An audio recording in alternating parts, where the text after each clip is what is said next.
안녕하세요. 반갑습니다. 수학을 가르치는 메스닷 조성우 선생님입니다. 이번 시간에는 저희 일시노트 고등수학 상 2단원 161번부터 170번까지 풀어보도록 하겠습니다. 자, 여러분들 161번부터 볼 텐데, 자, 이 영상이 조금 늦어지게 된 건 어쨌든 162번 보신 분들은 이제 아시겠지만 162번부터 시작해서 문제 난이도가 상당히 어려워집니다. 문제 난이도가 어려운 건 그럴 수 있는데, 또 군데군데 우리 아직 배우지 않은 그런 개념들이 사용되는 문제들이 좀 있어서 혹시라도 여러분들이 이 모두가 저기 시험 범위에 포함된다고 착각을 하실까봐 영상을 올리기가 조금 이제 망설여졌었는데, 네, 지금 이거 풀이를 좀 기다리시는 분들이 많이 계셔가지고, 그래서 이거 영상 해설해 보도록 하겠습니다. 자, 제가 문제를 풀면서 이게 시험 범위에 해당되는지 안 되는지도 한번 또 언급을 하고 갈 테니까 이거 잘 참고하셔서 문제풀이에 도움 되시면 좋겠습니다. 그럼 곧바로 161번부터 보도록 하겠습니다. 지금 두 함수 fx랑 gx가 나와 있고요. 자, 다음이 두 조건을 만족시킨다. 첫 번째 조건은 방정식 fx는 gx는 서로 다른 두 실근 알파와 베타를 갖는다. 또 하나로 베타 마이너스 알파는 25처럼 써 있는데요. 여러분, 이거 제가 이게 오타입니다. 오타도 알려드렸었는데 얘는 25가 아니라 2입니다. 되시겠습니까? 그러면 다음 보기에 옳은 것만을 있는 대로 골라보세요 라고 되어 있네요. 첫 번째로 a가 1일 때 b의 값은 마이너스 2분의 5니 라고 나와 있습니다. 그러므로 a에다가 1을 한번 넣어 보도록 할게요. 그러면 161번에 우선은 a에다가 1을 넣어 보도록 하겠습니다. 그러면 fx의 값은 x-1의 전체 제곱 마이너스 1입니다. 그 다음에 gx의 식은 마이너스 x-2의 제곱 플러스 4 플러스 b예요. 그리고 나서 우리가 fx는 gx라는 녀석은 알파와 베타를 근으로 갖고 있고요. 그리고 그 두 근에 차가 2가 나온다라는 것도 알고 있습니다. 그러면 이 방정식 이 두 녀석을 갖다가 이제 는으로 놔서 자, 그럼 이제 이 두 함수 fx랑 gx를 연립을 좀 해서 연립 방정식을 먼저 만들겠습니다. 자, fx는 gx는 x-1의 제곱 마이너스 1은 마이너스 x-2의 제곱 플러스 4 플러스 b입니다. 자, 그 다음에 요거 다 건너가셔서 정리를 좀 하겠습니다. x-1의 제곱, x-2의 제곱, 그럼 4 건너와서 마이너스 5 그리고 마이너스 b는 0이다가 됩니다. 자, 이것도 전개하시게 되면 x제곱 마이너스 2x 플러스 1 x제곱 마이너스 4x 플러스 4 마이너스 5 마이너스 b는 0이다. 자, 그러면 2x제곱 마이너스 6x 마이너스 b는 0이 되겠고, 여기서 두 실근이 알파와 베타가 나온다고 했습니다. 그러면 두 근의 합과 곱을 생각할 때 알파 더하기 베타는 2분의 마이너스 6 저기 해서 얘가 3이 나오겠고요.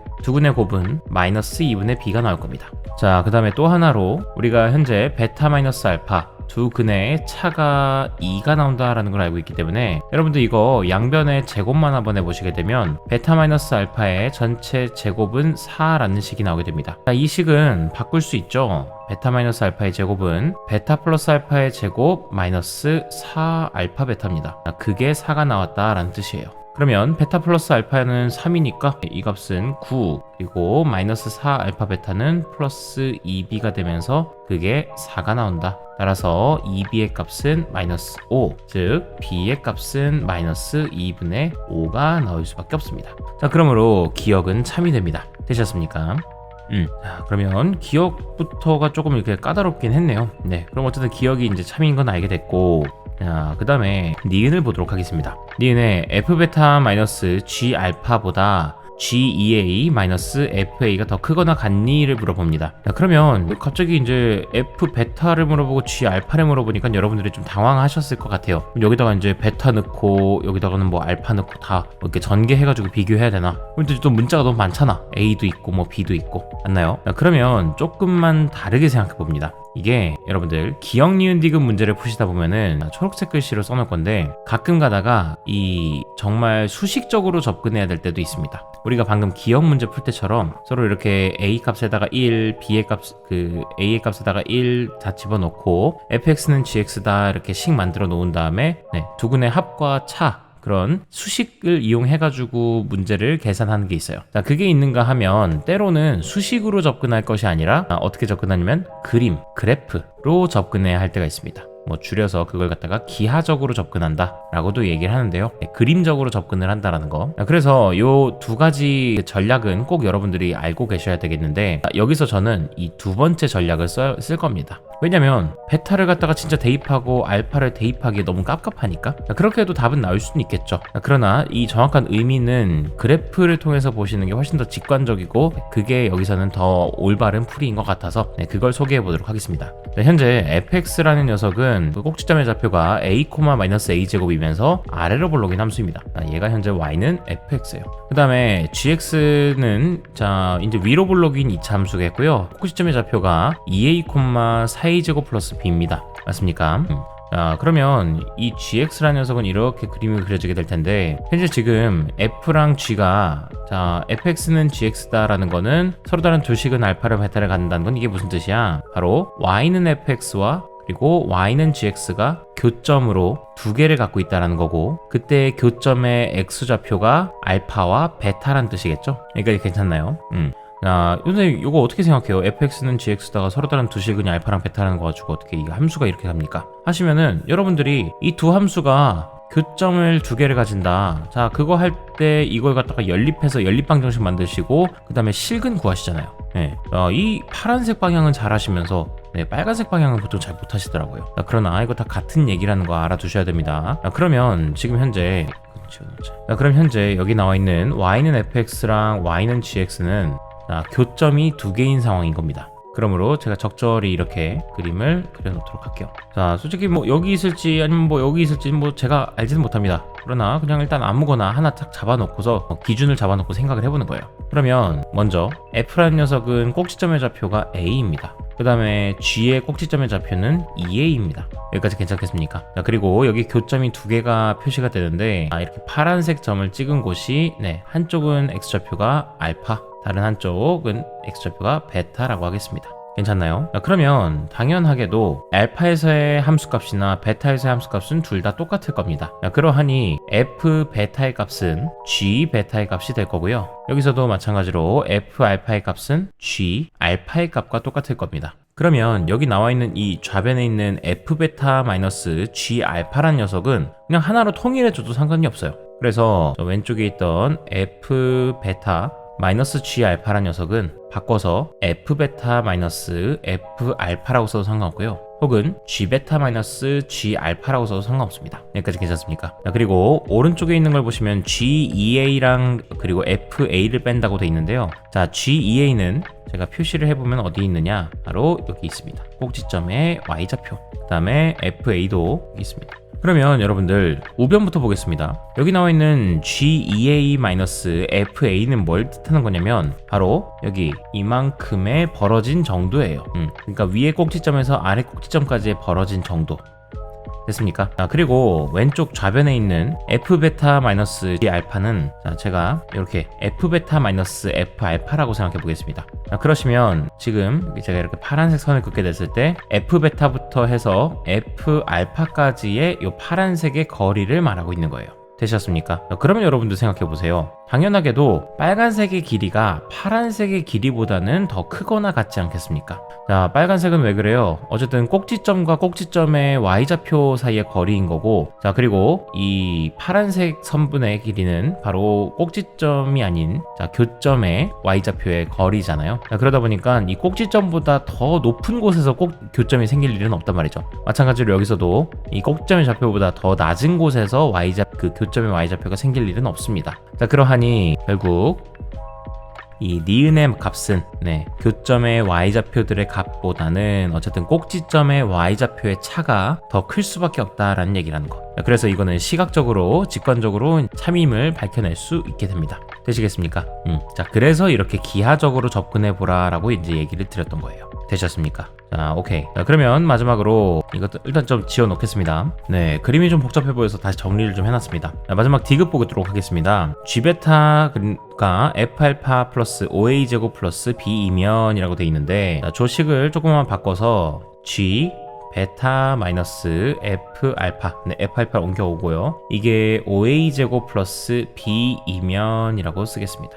그 다음에 이거 G랑 F가 같이 있는 건 좀 불편하니까요. 제가 여기서는 F 알파를 G 알파라고 하겠습니다. 그냥. 그러면 G베타 마이너스 G알파는 무슨 뜻이에요? 그쵸? 자, 바로 여기 교점의 y좌표끼리의 이제 거리의 거리를 얘기하는 거죠. 그 거리인데, 자, 걔가 5a제곱 플러스 b이면이라고 돼 있네요. 5a제곱 플러스 b는 선생님 뭐 어쩌라는 겁니까? 라고 하시면 아주 의미 없는 뜻은 아닙니다. 자, 왜 그래요? 여기 fx를 자세히 보시면 얘는 꼭지점의 좌표가 a, 마이너스 a제곱입니다. 자, 그러다 보니까 a일 때의 함수값이 여기가 마이너스 a제곱이 나오고요. 그 다음에 이 gx에서도 g2a의 값은 gx는 2a, 요 4a제곱 플러스 b를 꼭지점으로 갖고 있기 때문에 여기 꼭지점의 y좌표가 바로 4a제곱 플러스 b입니다. 그러면 얘에서 얘를 빼주시게 되면은 꼭지점 사이의 거리가 바로 저기 나와 있는 파란색으로 쓰지 말고 빨간색으로 5a제곱 플러스 b가 나오게 되지 않습니까?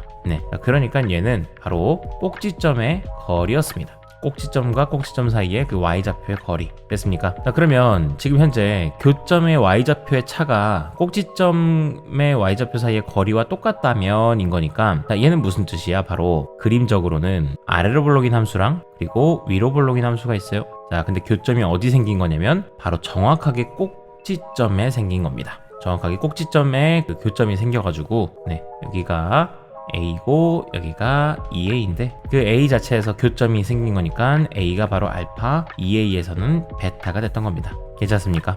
이런 상황이 바로 문제에서 원하는 뭐뭐 이면의 뜻입니다. 그러면 문제에서 지금 베타 마이너스 알파는 2라고 했기 때문에 당연하게도 2A에서 A를 빼시게 되면은 A, 그게 2가 나와야 된다는 겁니다. 그럼 A는 다 2로 바꿔버립시다. 얘는 2가 되겠고 2A는 4가 될 겁니다. 그랬을 때 B는 마이너스 16이 나오니? 라고 물어보고 있어요.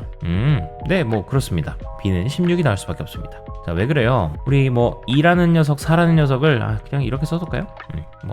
A 다시 그리고 2A A가 2인 거는 일단 체크해 둡시다.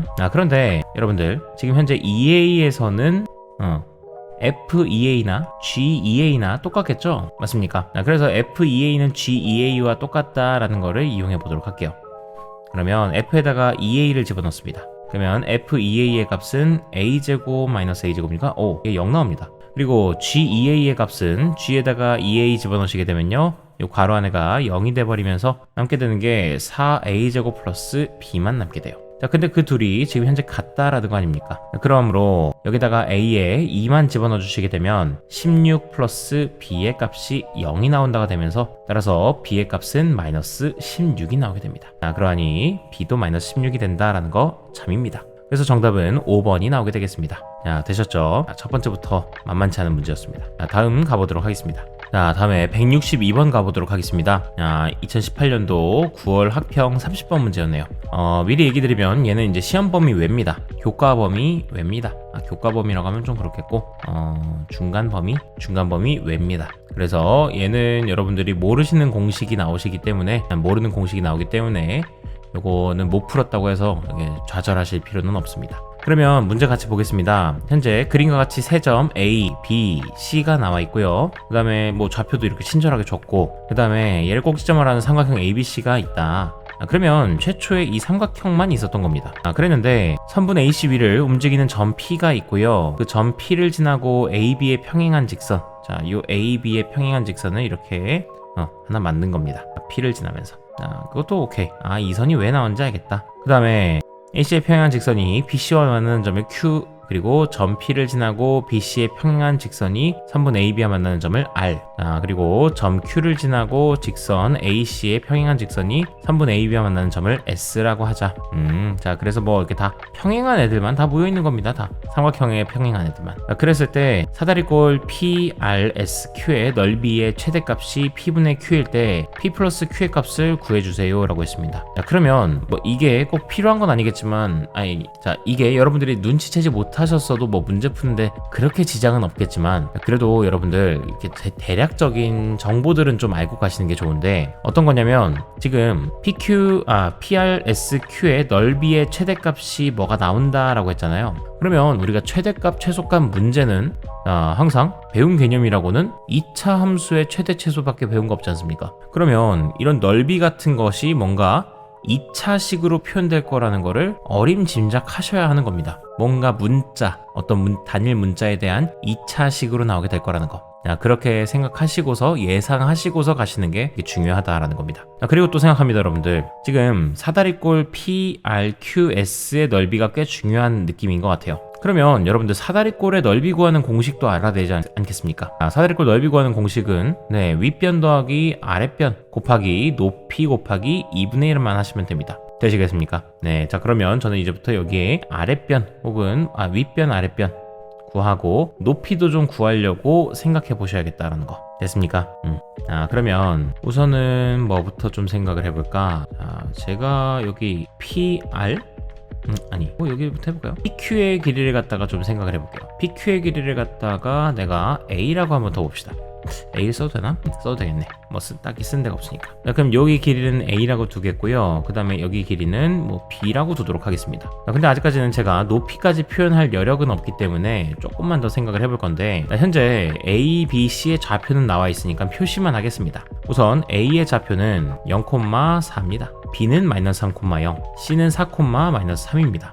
그러면 여러분들, 저는 우선 이 삼각형을 보시고서는 이제 삼각형의 길이에 대한 조건들을 좀 생각을 해볼 건데, 우선 제 눈에 보이게 되는 거는 여기 있는 선분 AB입니다. 선분 AB는 제가 직선처럼 생각하게 되면 이 직선의 식도 만들 수 있게 돼요. 직선은 필요한 게 두 개입니다. 하나는 한 점과 다른 하나는 기울기입니다.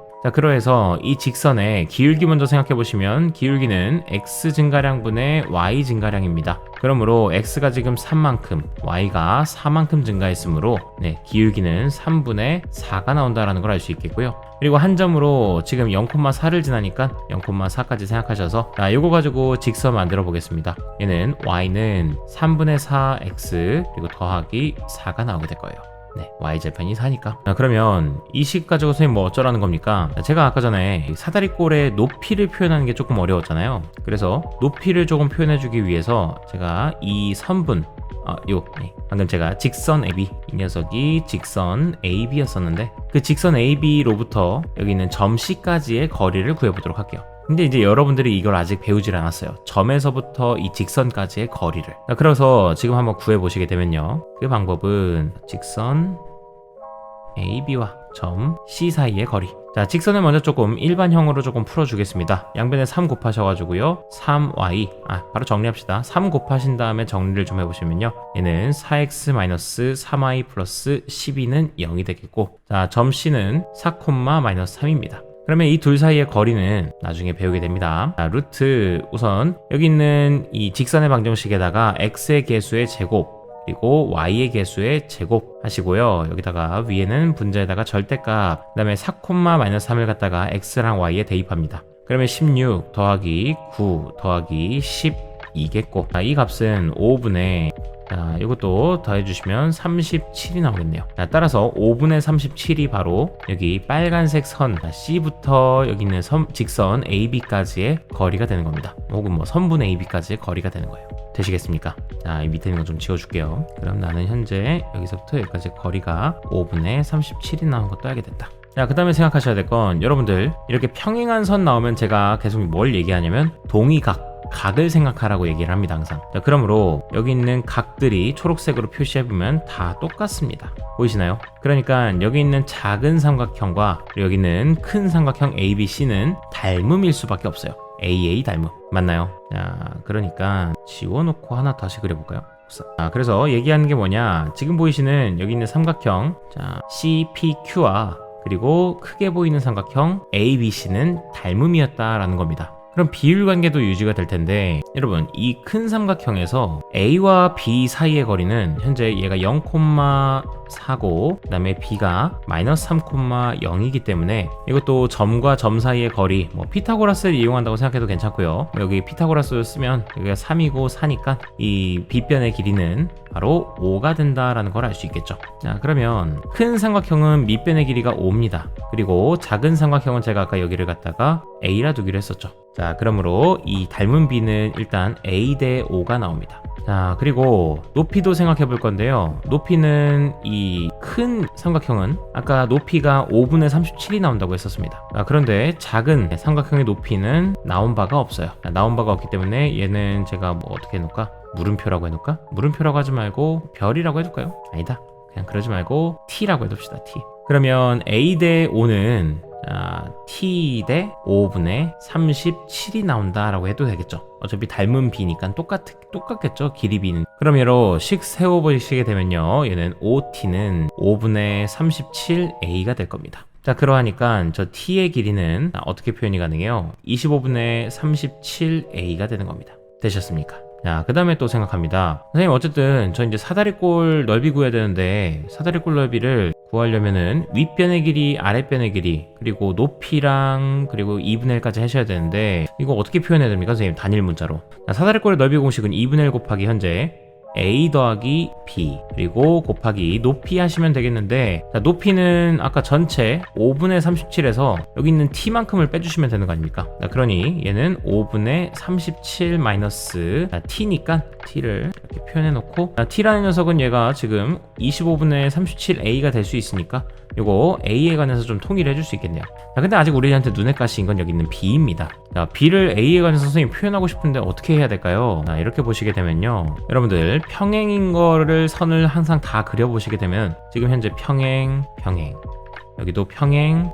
자, 그러다 보니까 제가 지금 노란색 형광펜으로 그려놓은 이 사각형은 평행사변형입니다. 자, 그러다 보니까 여기부터 여기까지 거리가 a가 될 수밖에 없어요. 맞습니까? 그러면 당연하게도 이 전체 길이 a에서 b만큼을 빼주게 되면은 여기 길이가 a-b가 될 겁니다. 자, 마찬가지로 여러분들 이번엔 노란색 형광펜으로 여기 이렇게 사각형을 그려보겠습니다. 그럼 얘들도 다 마주보는 대변이 서로 평행하기 때문에 여기도 평행사변형이 될 테고요. 마찬가지 이유로 여기도 길이는 a-b가 되겠습니다. 전체 길이가 a니까. 자, 그러면 여러분들 이 전체 길이를 합한 게 그게 5가 나왔다라는 거 아니에요? 자, 그러므로 식을 세워보시게 되면 5는 이거 다 더해주시게 되면은 2a-b가 됐던 겁니다. 자, 그러하니까 b라는 녀석은 2a-5로 표현이 가능했겠네요. 괜찮습니까?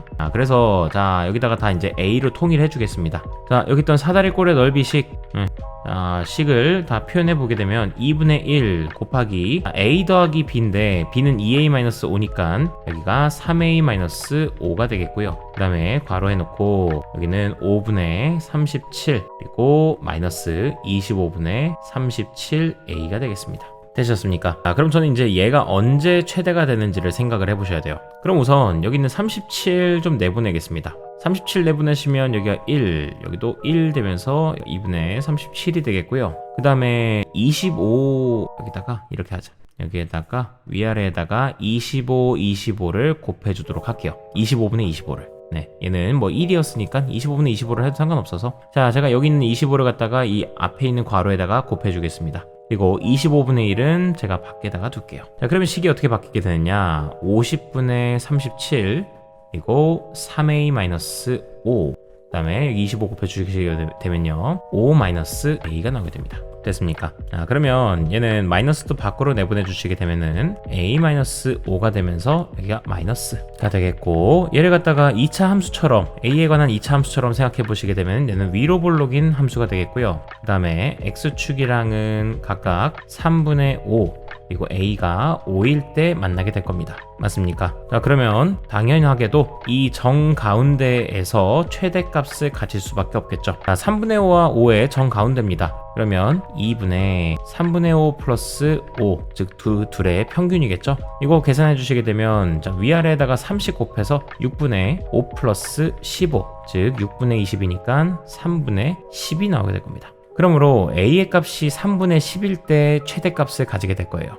자, 그러면 그 최대값 찾아달라고 한 거니까 a에다가 3분의 10 다 대입하겠습니다. 그러면 마이너스 50분의 37 곱하기 a에다가 3분의 10 집어넣으시면요, 첫 번째 괄호에는 5가 나오겠고요. 그 다음에 두 번째 괄호에는 3분의 10 마이너스 5니까 자, 3분의 마이너스 5가 나오게 되겠네요. 자, 그래서 마저 다 곱하겠습니다. 플러스가 되겠고요. 5랑 5는 25가 되면서 약분돼서 얘가 2가 되겠습니다. 자, 그러면 얘는 6분의 37이 나오게 되니까, 자, 이게 바로 우리가 찾던 P분의 Q였습니다. 서로소인 P와 Q.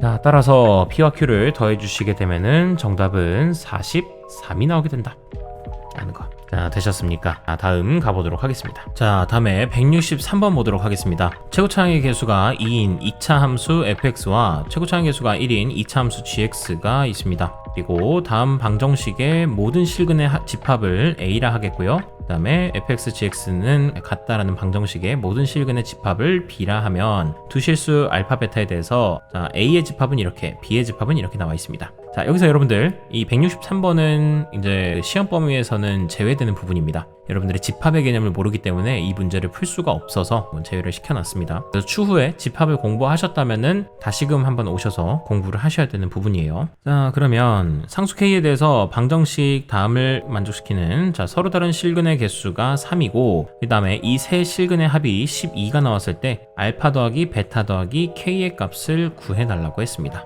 자, 그러면 천천히 보겠습니다. 우선 fx는 최고차항 개수가 2인 2차 함수예요. 그럼 fx는 2 곱하기 2x제곱 머시기겠구나. 그 다음에 gx는 x제곱 플러스 머시기겠구나. 일단은 이 정도만 생각을 갖고 넘어갑니다. 그 다음에 나오게 된 게 방정식 fx-1, gx-1은 0이거든요. 자, 이런 방정식 여러분들 a 곱하기 b가 0이 나왔대요. 그럼 이거는 해가 뭐예요? 그쵸? a가 0이거나 또는 b가 0이다 인 거 말고는 없죠. 그런 것처럼 지금 여기서도 fx-1 곱하기 gx-1은 0이다 라는 게 있습니다. 그러면 fx는 1이거나 또는 gx는 1일 수밖에 없는 겁니다. 됐습니까? 네. 그걸 만족하는 이 x들을 다 모아 보면 되는 거고, 그 모아놓은 집합을 갖다가 a라고 하는 거겠고요. 자, 그다음 두 번째는 뭐예요? 방정식 fx는 gx의 모든 실근의 집합을 b라 하겠답니다. 자, 그러면 이번에 저 다른 방정식은 뭐냐면 fx-gx는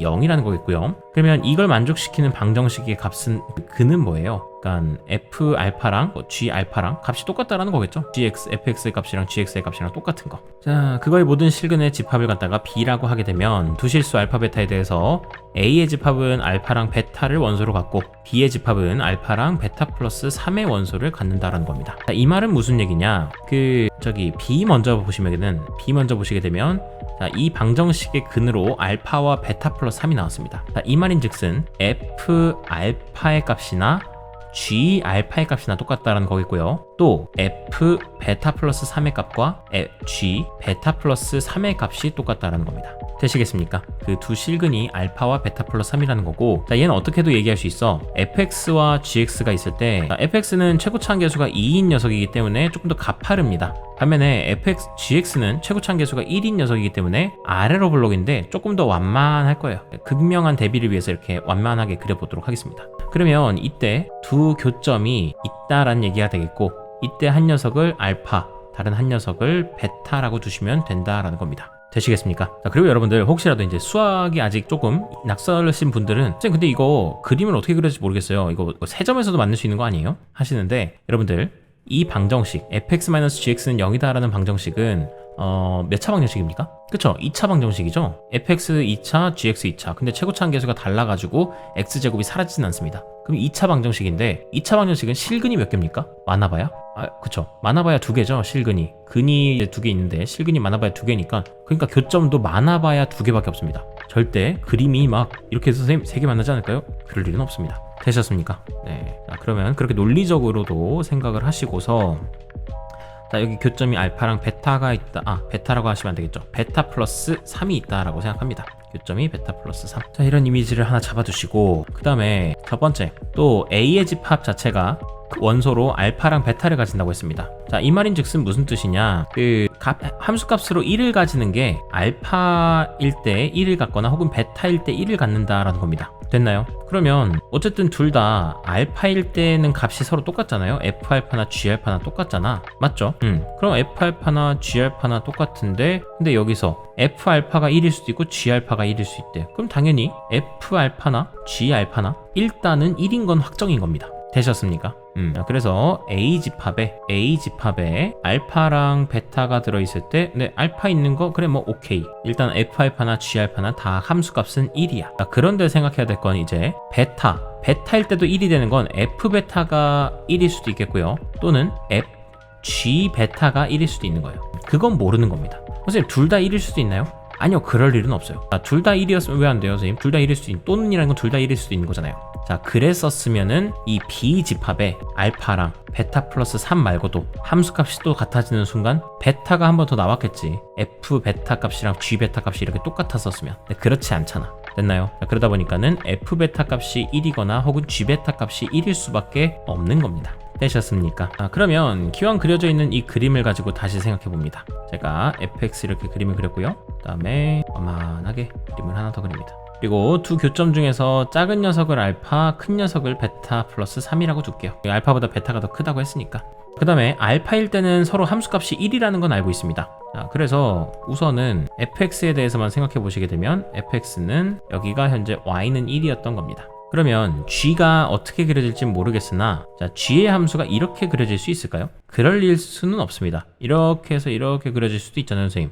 자, 그럴 수는 없는 게, 그러면 g는 또 다른 곳에서, 또 다른 거 뭐 네모라고 합시다. 그럼 g 네모의 값도 1이 나와야 하겠죠. 자, 그랬었으면은 a의 집합에서 알파랑 베타 말고도 네모가 하나 더 나왔었어야 되는데 네모는 안 나왔잖아요. 맞습니까? 그렇기 때문에 지금 될 수는 없다. 그리고 지금 뭐 케이스가 이렇게 그림을 그리다 보면은 생각할 수 있는 케이스가 조금 복잡하니까 잘 봐주세요. 우선 여러분들 F 알파와 G 알파는 1이라는 건 확정된 상황입니다. 그런데 이제 F 베타가 1인지 혹은 그리고 G 베타가 1인지는 나도 몰라요. 누가 1일지는. 맞습니까? 그래서 여기서 케이스를 나눠봐야 되는 거예요. 첫 번째, F 베타가 1이었을 수도 있으니까 이게 첫 번째 기억이라고 해놓고요. 두 번째, G 베타가 1이었다고 해봅시다. 두 번째.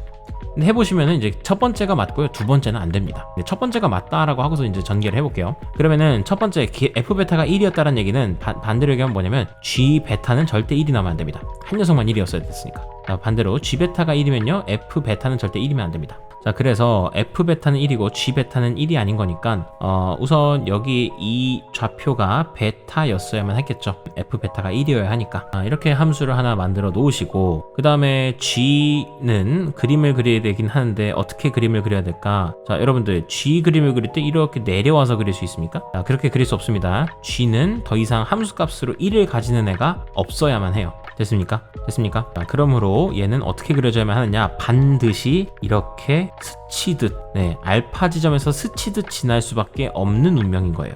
이게 바로 gx의 함수인 겁니다.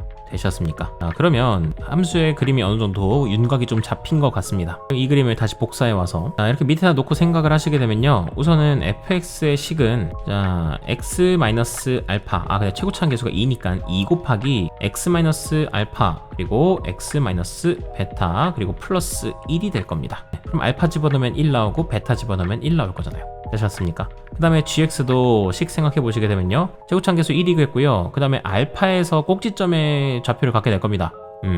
그리고 그때 y값은 1일 겁니다. 그러니까 gx는 x-알파의 전체 제곱 플러스 1이라는 함수가 나오게 돼요. 괜찮나요? 그 다음에 여기까지 일단 정리가 된 상태에서 상수 k에 대해서 방정식 fx-k, gx-k는 0에 서로 다른 실근의 개수가 3개이고 이 세 실근의 합이 12가 나왔다라고 했습니다. 그럼 여러분들 생각합니다. 일단 fx 저 방정식 fx-k, gx-k. 자, 저거의 실근은 fx 값이 k가 되는 x값, gx 값이 k가 되는 그 x값을 찾으셔야 됩니다. 즉 이건 무슨 얘기냐? y는 fx 그리고 y는 k랑 또 y는 gx, y는 k가 교점이 있어야 되는데 그 교점이 토탈 3개 있어야 된다는 겁니다. 그리고 그 교점의 x좌표의 값이 합이 12가 나와야 된다는 거고. 자, 그러면 y는 k를 그려가지고 교점 3개가 되는 거 찾아봅시다. 얼마 없어요. 아예 없어요. 하나밖에 없어요. 뭐밖에 없느냐? 선 하나 그려보시면 선 하나 그리겠습니다. 자, 여기가 y는 k라고 하겠습니다. 그럼 여러분들 교점이 3개가 되는 건 하나, 둘. 자, 여기 셋. 셋이 아니지. 여기 넷입니다. 네. 교점 넷. 자, 여기서 딱 순간 셋이 됩니다. 보이시나요? 네, 여기서 교점이 3개가 된다. 그러므로 여기 베타 플러스 3일 때 하나, 그리고 어딘지 모를 여기 한 군데랑 그리고 여기 한 군데에서 이렇게 해서 교점을 갖게 될 것이라는 거. 그 다음에 그때 그 교점들의 x좌표들의 합이 12가 나온다라고 했으니까요, 여기를 m, 여기를 n, 그 다음에 여기 베타 플러스 3까지 점 3개를 생각합니다. 괜찮나요? 그럼 내가 알게 되는 식은 저 m과 n과 베타 플러스 3을 더해주시게 되면 12가 나오게 된다는 겁니다. 이게 꽤 중요한 힌트가 됩니다. 자, 왜 그러하냐면 여러분들 그림을 다시 보시게 되면 그림이 이렇게 나와 있고 이 셋의 합이 12가 나왔다는 건데, 여러분들 잠깐 선 지워놓고 이것만 봐볼까요? 그러면 n과 베타 플러스 3은 서로 대칭되어 있잖아요. 자, 누구에 관해서 대칭되어 있어요? 바로 여기 있는 fx의 꼭지점에 대해서 대칭되어 있습니다. 자, fx의 꼭지점의 값은 바로 아까 전에 여기가 알파였고 그 다음에 여기가 베타였었으니까 그 녀석의 딱 절반 2분의 알파 플러스 베타였습니다. 자, 그러하다 보니까 이 n과 베타 플러스 3의 합은 결국 가운데 있는 녀석의 2배였을 뿐이라는 거예요. 그래서 n 플러스 베타 플러스 3의 값은 가운데의 2배, 즉 알파 플러스 베타였다라는 게 됩니다. 자, 그러므로 베타 서로 사라지게 되고요, n이라는 거 넘어가 주시게 되면 n의 값은 알파 마이너스 3이었을 뿐인 겁니다. 자, 그러니까 얘는 알파 마이너스 3이라 써주시면 되겠습니다.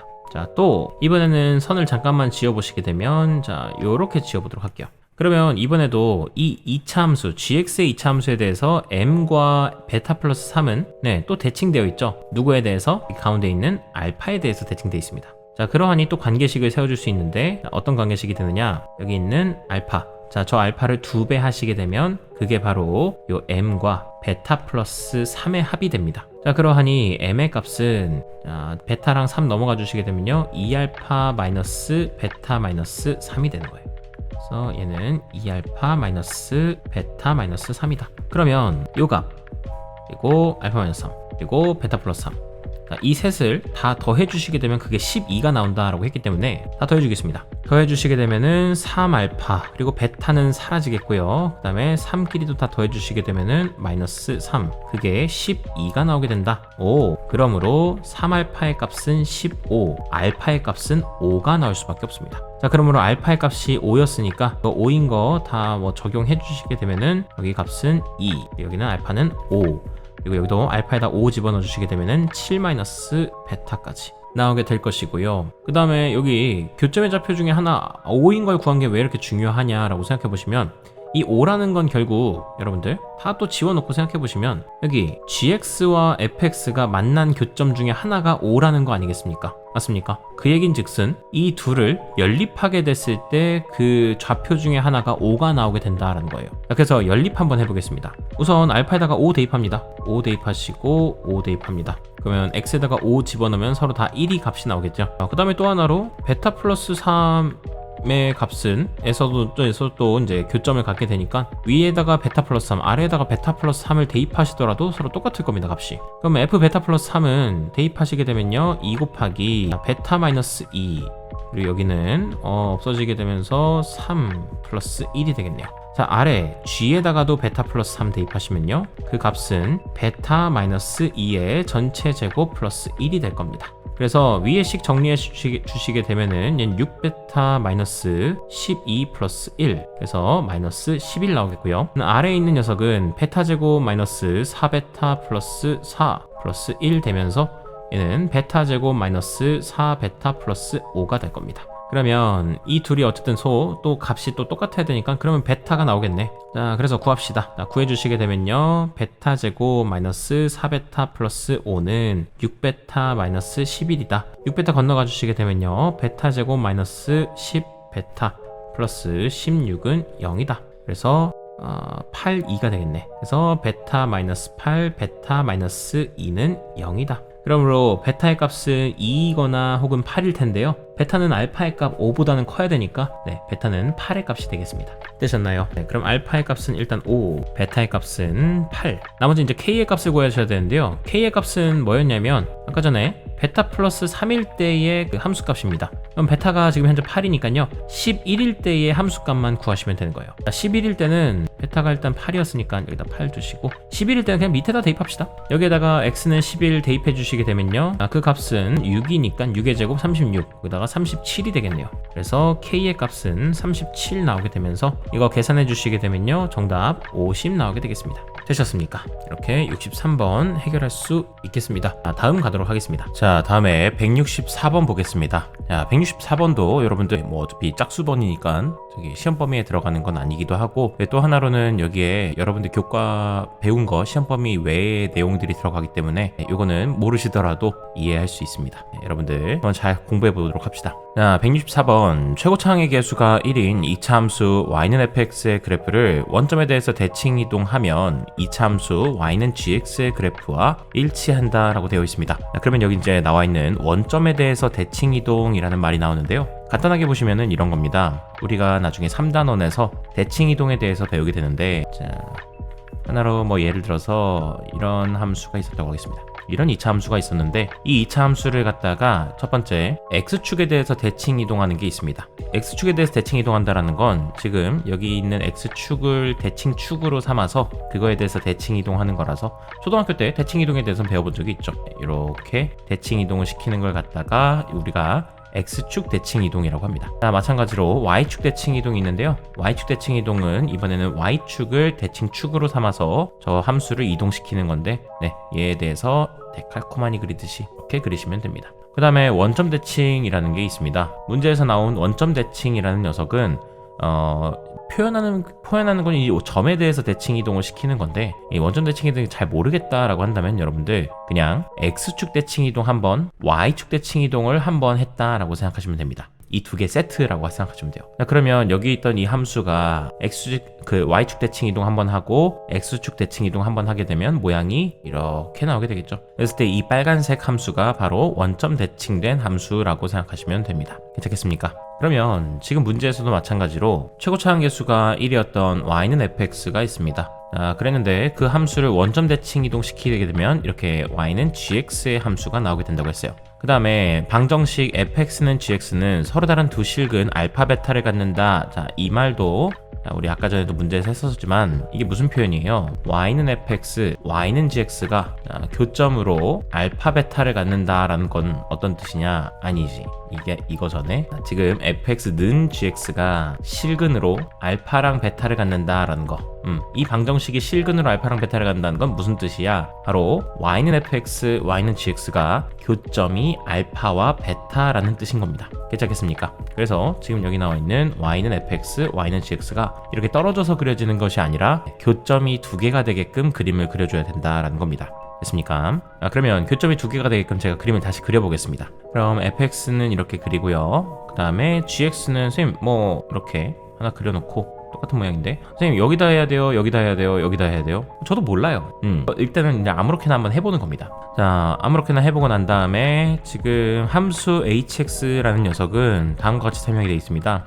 hx는 fx이거나 혹은 gx다. 이것도 무슨 말이야? hx는 x가 만약에 알파보다 작거나 또는 x가 베타보다 크면 fx를 따라간다. 그리고 x가 만약에 알파와 베타 사이에 있으면 gx를 따라간다 라고 되어 있습니다. 이게 무슨 말이냐? 나중에 여러분들도 자주 보시게 될 표현이니까 한번 알아두세요. 여기 교점이 두 개가 있습니다. 자, 함수를 좀 다시 이렇게 교점이 두 개가 있는데 이 교점에 x좌표를 각각 알파랑 베타라 하기로 했습니다. 베타가 더 크다고 했었습니다. 그러면 이 상태에서 x가 알파보다 알파와 베타 사이에 있다고 칩시다. 알파와 베타 사이에 있으면은 hx는 지금 gx를 따라간다고 되어 있었습니다. 그러면 gx의 모양 그대로를 hx가 가져가시면 됩니다. 그 다음에 알파보다 작거나 혹은 x가 베타보다 클 때는 fx를 따라간다 라고 했습니다. 그래서 이때는 fx의 모양 요거 이렇게 밑쭉 올라가 있는 모양을 따라가시면 됩니다. 그러면 이렇게 만들어진 함수가 바로 hx라는 함수였던 거예요.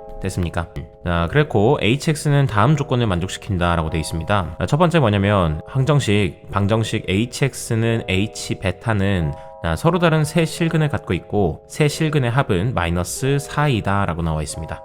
봅시다. 지금 이쪽에 저기가 x좌표가 알파고 여기가 베타인 상황인 거고요. 그 다음에 hx는 h 베타가 세 실근을 갖는다. 이것도 계속 반복해서 하는 얘기입니다. 자, 얘의 해석은 어떻게 해야 되느냐? y는 hx 그리고 y는 h 베타라는 이 두 함수가 교점이 3개라는 뜻입니다. 자, 그러면 y는 hx 그립니다. 뭐 그려져 있습니다. 이렇게 그려져 있고요. 그 다음에 y는 h 베타를 그려야 되는데 선생님 y는 h 베타는 어떻게 그립니까? 라고 하시면은 여기 y는 3 같은 거 그리라고 하면 이렇게 수평하게 그리시면 되잖아요. y 값은 3이다. 그런 것처럼 y는 h 베타라는 거는 h 베타를 찾으셔야 되는데 h 베타는 여기 있잖아요. 그래서 이 베타의 함수값에 딱 맞추면 되니까 여기가 바로 y는 h 베타였던 겁니다. 그러면 여러분들 지금 y는 h 베타랑 그리고 hx랑 교점이 3개인가요? 그렇지가 않죠. 교점이 지금 하나밖에 없습니다. 그러니까 제가 지금 그림을 잘못 그린 거예요. 그러면은 어떻게 다시 그렸어야 됐느냐 생각해 보시면 요 gx랑 fx의 교점을 조금만 바꿔서 움직이시다 보면은 요런 지점이 한 번 있습니다. 자, 이런 다음에 여기가 알파라고 놓고 그다음에 이쪽을 베타라고 놓겠습니다. 그러면 hx의 그림도 조금 바뀌게 되는데 hx의 그림은 자 알파와 베타 사이일 때는 gx를 가져온다고 했으니까 자 gx를 그대로 갖고 오시고요. 그 다음에 알파보다 작거나 베타보다 클 때는 fx를 가져온다고 했으니까 자 fx의 함수를 갖고 옵니다. 자 그래 놓고 여기가 알파 여기가 베타라고 한 다음에 y는 h 베타 그려보시게 되면요. 여기가 y는 h 베타가 되면서 이때는 교점이 하나, 둘, 3개가 나오게 될 겁니다. 그러면 이게 바로 우리가 찾고 있던 hx의 함수가 되는 거예요. 이 빨간색이. 괜찮습니까? 그 다음에 이 세 실근의 합이 마이너스 4가 나온다라고 했습니다. 그 세 실근은 어디 있느냐? 바로 여기 첫 번째 교점의 x좌표가 바로 세 실근 중에 하나입니다. 뭐라고 넣을까? 네모라고 둘까요? 여러분들이 좀 친숙하게끔. 그 다음에 여기 있는 값은 세모라고 두겠습니다. 나머지 하나는 베타입니다. 괜찮나요? 그랬는데 이 셋을 다 합하면은 마이너스 4가 나온다라고 했으니까 저는 식을 세울 때 가번 조건에서 네모 더하기 세모 더하기 베타가 마이너스 4가 나온다를 생각할 수 있겠습니다. 되셨나요? 그리고 여러분들 이제 또 하나 더 생각하실 것이 있는데 2차 함수에서 제일 중요한 게 뭐냐라고 물어보면 당연코 대칭성입니다. 대칭성. 그러면 어떤 대칭성이 있느냐? 이렇게 2차 함수가 있고요. 만약에 꼭지점의 좌표가 뭐 3이었었습니다. 그리고 얘를 갖다가 뭐 x축에 대해서 이렇게 만나는 교점을 생각할 때 이 교점을 갖다가 알파라고 두고 여기를 베타라고 두겠습니다. 그러면 알파와 베타의 합은 얼마인가요? 네, 그게 대답이 되셔야 됩니다. 그래서 알파랑 베타를 모르는데 제가 어떻게 알아요? 그렇지 않고요. 알파와 베타의 합은 가운데 거 3의 2배입니다. 자, 왜 그러냐 하면 알파라는 녀석은 이 3이랑 또 베타도 3이랑 같은 거리만큼 떨어져 있습니다. 자, 그래서 그 거리를 갖다가 뭐 내가 t라고 둔다고 하면 알파는 3에서 t만큼 뺀 거고요. 베타는 3에서 t만큼 더해준 겁니다. 같은 간격이니까. 그럼 결국 이 둘을 더해주면 t는 사라지게 되면서 결국 남게 되는 건 가운데 거의 2배가 될 거 아닙니까? 맞습니까? 그러하기 때문에 지금 이 특징을 활용을 할 건데요. 자, 여러분들 제가 여기 있는 여기가 g 함수의 꼭지점이었죠. 네, 이 꼭지점을 갖다가 내가 m이라고 두겠습니다. 그러면 자동적으로 우리가 또 알게 되는 게 뭐가 있냐면 이쪽 바깥쪽은 fx였었잖아요. 사실 이런 fx의 함수였을 텐데 생각해보면은 만약에 어떤 fx가 꼭지점이 3이었어. 근데 걔를 갖다가 원점에 대해서 대칭 이동했어. 그렇게 나오게 된 게 g야. 그럼 원점 대칭 이동하면 여기 있게 돼. 그랬을 때 그 둘 사이의 꼭지점은 서로 좌표가 반대입니다. 그 부호가 반대입니다. 되셨나요? 자, 그러하니 제가 지금 이 gx의 한 파트였던 이 꼭지점의 좌표를 m이라고 두게 되면 자동적으로 f의 꼭지점은 마이너스 m이 되는 거. 네, 이거 생각하실 수 있겠나요? 그래서 둘이 서로 부호가 반대라는 거 일단 하나 체크하시고 선생님 이게 무슨 도움이 됩니까? 라고 하시면은 지금 여기 있는 거 gx만 파트만 이렇게 쭉 가져오셔가지고 gx의 가운데 있는 대칭축이 m입니다. 자, 그 다음에 여기 이렇게 선 그어놓고 여기 교점이 각각 뭐 세모랑 그리고 내가 베타라고 뒀어요. 그러면 세모와 베타의 합은 우선 m의 2배라는 거 아시겠습니까? 그래서 여기 나오게 되는 식은 세모 더하기 베타는 대칭축의 x좌표의 2배다 하셔서 2m이 되겠습니다. 자, 또 하나로 더 이번에는 fx에 대해서 그림을 그려볼게요. fx가 이렇게 그려졌다가 중간엔 잠깐 삭제됐다가 이렇게 그려지고 있죠. 맞습니까? 그 다음에 여기가 베타인 상황이고 그 다음에 여기가 아니구나. 또 이거와 맞춰서 이쪽의 좌표가 네모였습니다. 그러면 네모 더하기 베타도 마찬가지로 여기 보면 대칭축이 마이너스 m일 테니까 네모 더하기 베타도 가운데 거 대칭축의 2배다 해서 마이너스 2m이 될 거예요. 되셨습니까? 자, 그러면 이 위에서 아래를 더해 보겠습니다. 자, 왜 더해요? 자, 왜 더하느냐? 이걸 보셔야죠. 더해 보시게 되면 세모 더하기 네모 더하기 2베타가 0이 나와버립니다. 자, 그러면 세모 더하기 네모 더하기 베타 더하기 베타가 0이라는 건데, 지금 제가 여기서 네모 더하기 세모 더하기 베타가 마이너스 4라는 걸 알고 있잖아요. 자, 얘가 마이너스 4였으니까 당연히 베타는 4였을 수밖에 없는 겁니다. 오호, 베타가 4였구나. 그래서 여기 있는 교점의 좌표가 4였다라는 걸 알 수 있게 돼요. 됐습니까? 그러면 베타가 4였기 때문에 4를 갖다가 여기다 다 대입해 주시게 되면은 베타가 4, 또 베타가 4.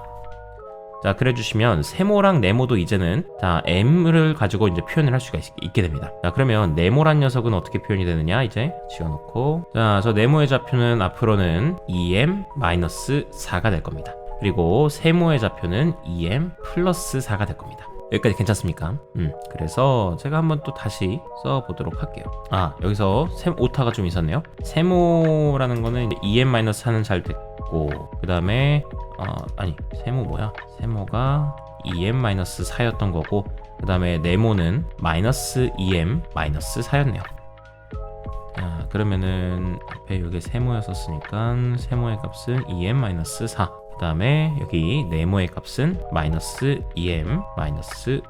자, 여기까지 되시겠습니까? 자, 그런 다음에 뭘 해야 될까? 나번 조건은 이제 함수 y는 hx의 그래프 위에 점 중에서 y좌표가 음의 정수인 점의 개수는 15개다 라고 나와 있는데, 자, 여기서 이제 뭐 어쩌라는 거야? 약간 이런 느낌이 듭니다. 자, 그때쯤에 제가 안 한 게 있나 안 한 게 있나 이제 생각을 하다가, 최고차항 계수가 1인 2차 함수 y는 fx라는 게 있으니까, 그리고 제가 fx의 대칭축도 다 알고 있으니까 그걸 갖다가 한번 식을 세워보도록 하겠습니다. 그래주면 fx란 녀석은 현재 이렇게 그림이 아래로 블록으로 그려있고 대칭축이 마이너스 m이라고 해놨었습니다. 자, 그러다 보니까 얘는 x 플러스 m의 전체 제곱, 그 다음에 마이너스 이렇게 하지 말고 그냥 마이너스로 할 게 아니라 그냥 이게 저기 풀어낼까요? 그냥 풀어내서 생각합시다. 그러면 x제곱 플러스 2mx 플러스 뭐 n이라고 해도 될 것 같습니다. 그냥 자, 이렇게 두겠습니다. 자, 이것도 알고 계시죠 여러분들? 이거 두 근의 합이 지금 마이너스 2m이 나오게 될 테니까 방정식처럼 생각하면, 자, 그러면 그거의 절반이 바로 대칭축이 된다라는 거. 그래서 두 근의 합이 지금 마이너스 2m이니까 그거 절반 하시면 마이너스 m이 대칭축이 되는 것도 맞습니다. 자, 이렇게 하나 둘 수 있겠고요. 자, 그 다음에 gx의 함수는 fx를 갖다가 원점 대칭한 함수인데, 원점 대칭이라는 건 뭐냐면 x의 부호와 y의 부호를 다 바꿔야 됩니다. 자, 근데 이게 무슨 소리인지 모르겠다 하면은, 자, y축 대칭을 하시게 되면 x가 먼저 저기 부호가 마이너스로 바뀌게 됩니다. 그래서 마이너스 x로 바꿔주면 마이너스 x의 제곱 플러스, 자, 2의 마이너스 x 플러스 n이 됩니다. 자, 그러나 변화는 일단 없습니다. x제곱 마이너스 2mx 플러스 n. 자, 그 후에 이번에는 x축 대칭을 하게 되는데, 자, 그때는 전반적으로 모든 부호가 다 바뀌게 됩니다. 자, 이 얘기는 아직 못 알아들으셔도 괜찮습니다. 그래서 gx의 함수는 이렇게 마이너스 x제곱 플러스 2mx 마이너스 n이 된다라는 거. 되시겠습니까? 자, 그 다음에 우리가 아까 전에 뭘 알고 있었냐면 이 베타란 녀석이 4라는 걸 알고 있었습니다. 그러면 그 말인즉슨 이 fx와 gx가 같다라고 나왔을 때 그 교점이 그 방정식의 실근이 4가 나왔다라는 얘기 아니겠습니까? 자, 그래서 이 둘을 같다라고 놓겠습니다. 그래주면 2x제곱 다 넘겨와가지고 2x제곱 그리고 2mx끼리는 서로 사라지겠고요. 그 다음 n 건너가시면은 플러스 2n은 0이 될 겁니다. 자, 즉 x제곱 플러스 n은 0인 건데, 이 2차 방정식에서 실근 중에 하나가 베타, 또 하나가 알파가 나왔다라는 얘기인 거고, 그 베타가 지금 4인 거잖아요. 그러면 4를 집어넣으면 성립을 해야 됩니다. 그러므로 16 더하기 n의 값은 0이 나와야만 하는 겁니다. 자, 따라서 n의 값은 마이너스 16이었다까지도 알게 됩니다. 그래서 n의 자리에다가 마이너스 16을 집어넣겠습니다. 그러면 n의 값이 마이너스 16이었으니까 여기다가도 마이너스 16 집어넣게 되면은 결국 이 2차 방정식의 두 근은 4와 마이너스 4였다라는 거겠죠. 그러니까 알파의 값은 마이너스 4였다라는 겁니다. 자, 그 후에 이제 알파일 때의 그 함수값도 한번 알아볼 건데요. 알파일 때의 함수값, 즉 x가 마이너스 4일 때의 함수값인데, 자, 그거는 fx에다가 그냥 마이너스 4를 대입해 보겠습니다. 자, 대입해 보셔서 생각해 보시면 f 마이너스 4는 16 마이너스 8m 마이너스 16이 나오게 되면서 16끼리 사라지게 되면서 남게 되는 건 마이너스 8m입니다.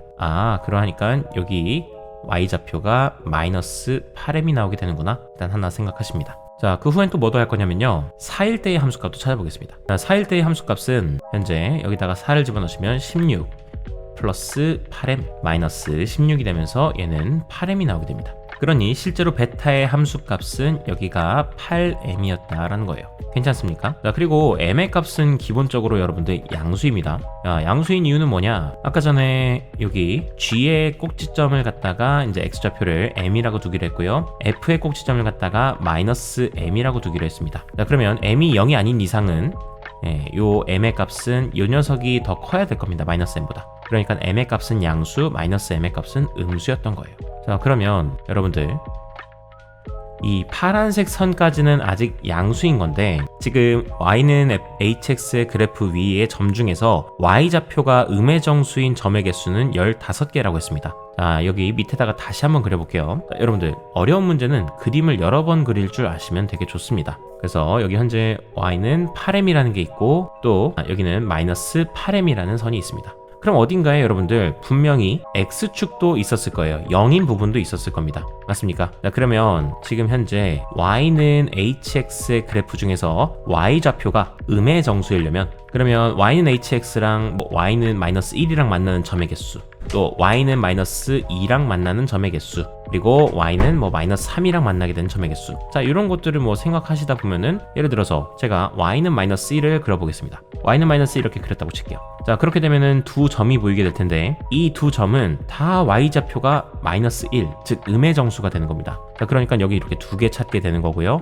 또 그리다 보면은 y는 마이너스 2도 이렇게 그릴 수 있겠죠. 그렇게 계속 그려 나가다 보면은 여러분들 y좌표가 음의 정수인 건 15개 있다고 했습니다. 그럼 몇 개 그려야 되는 거야? 자, 이 선을 갖다가 이게 교점이 2개인 선은 7개 정도 그려야 될 겁니다. 그래서 교점이 총 14개가 나오게끔, 그 다음에 마지막으로 여기 있는 이 파란색 선에서 딱 하나만 한 점에서 만나줘야 되겠죠. 그래야지 요 총 합이 15개가 나오게 될 겁니다. 그러면 어떻게 돼야 되는 거야? 여기서부터 마이너스 1, y는 마이너스 2 하면서 y는 마이너스 7까지 갔다가, 요 파란색 선에서 y는 마이너스 8이 딱 되어줘야 되지 않겠습니까? 맞습니까? 자, 그러므로 여기서 알게 되는 거, m의 값은 또 1이었다라는 걸 알게 되는 거예요. 되셨습니까? 자, 그러하니까 다 끝났습니다, 이제 여러분들. 자, 결국 m의 값이 1인 것까지 알게 됐으므로 m에다가 다 1 집어넣으시면 여기는 2, 여기도 그냥 2가 될 겁니다. 근데 문제에서 구해달라고 했던 건 H2 더하기 H5 였습니다. 여러분들 H2는 선생님 어떻게 구하나요? 여기다 2 넣으면 되나요? 자, 2를 넣기는 하는데, 아까 전에 알파의 값은 마이너스 4,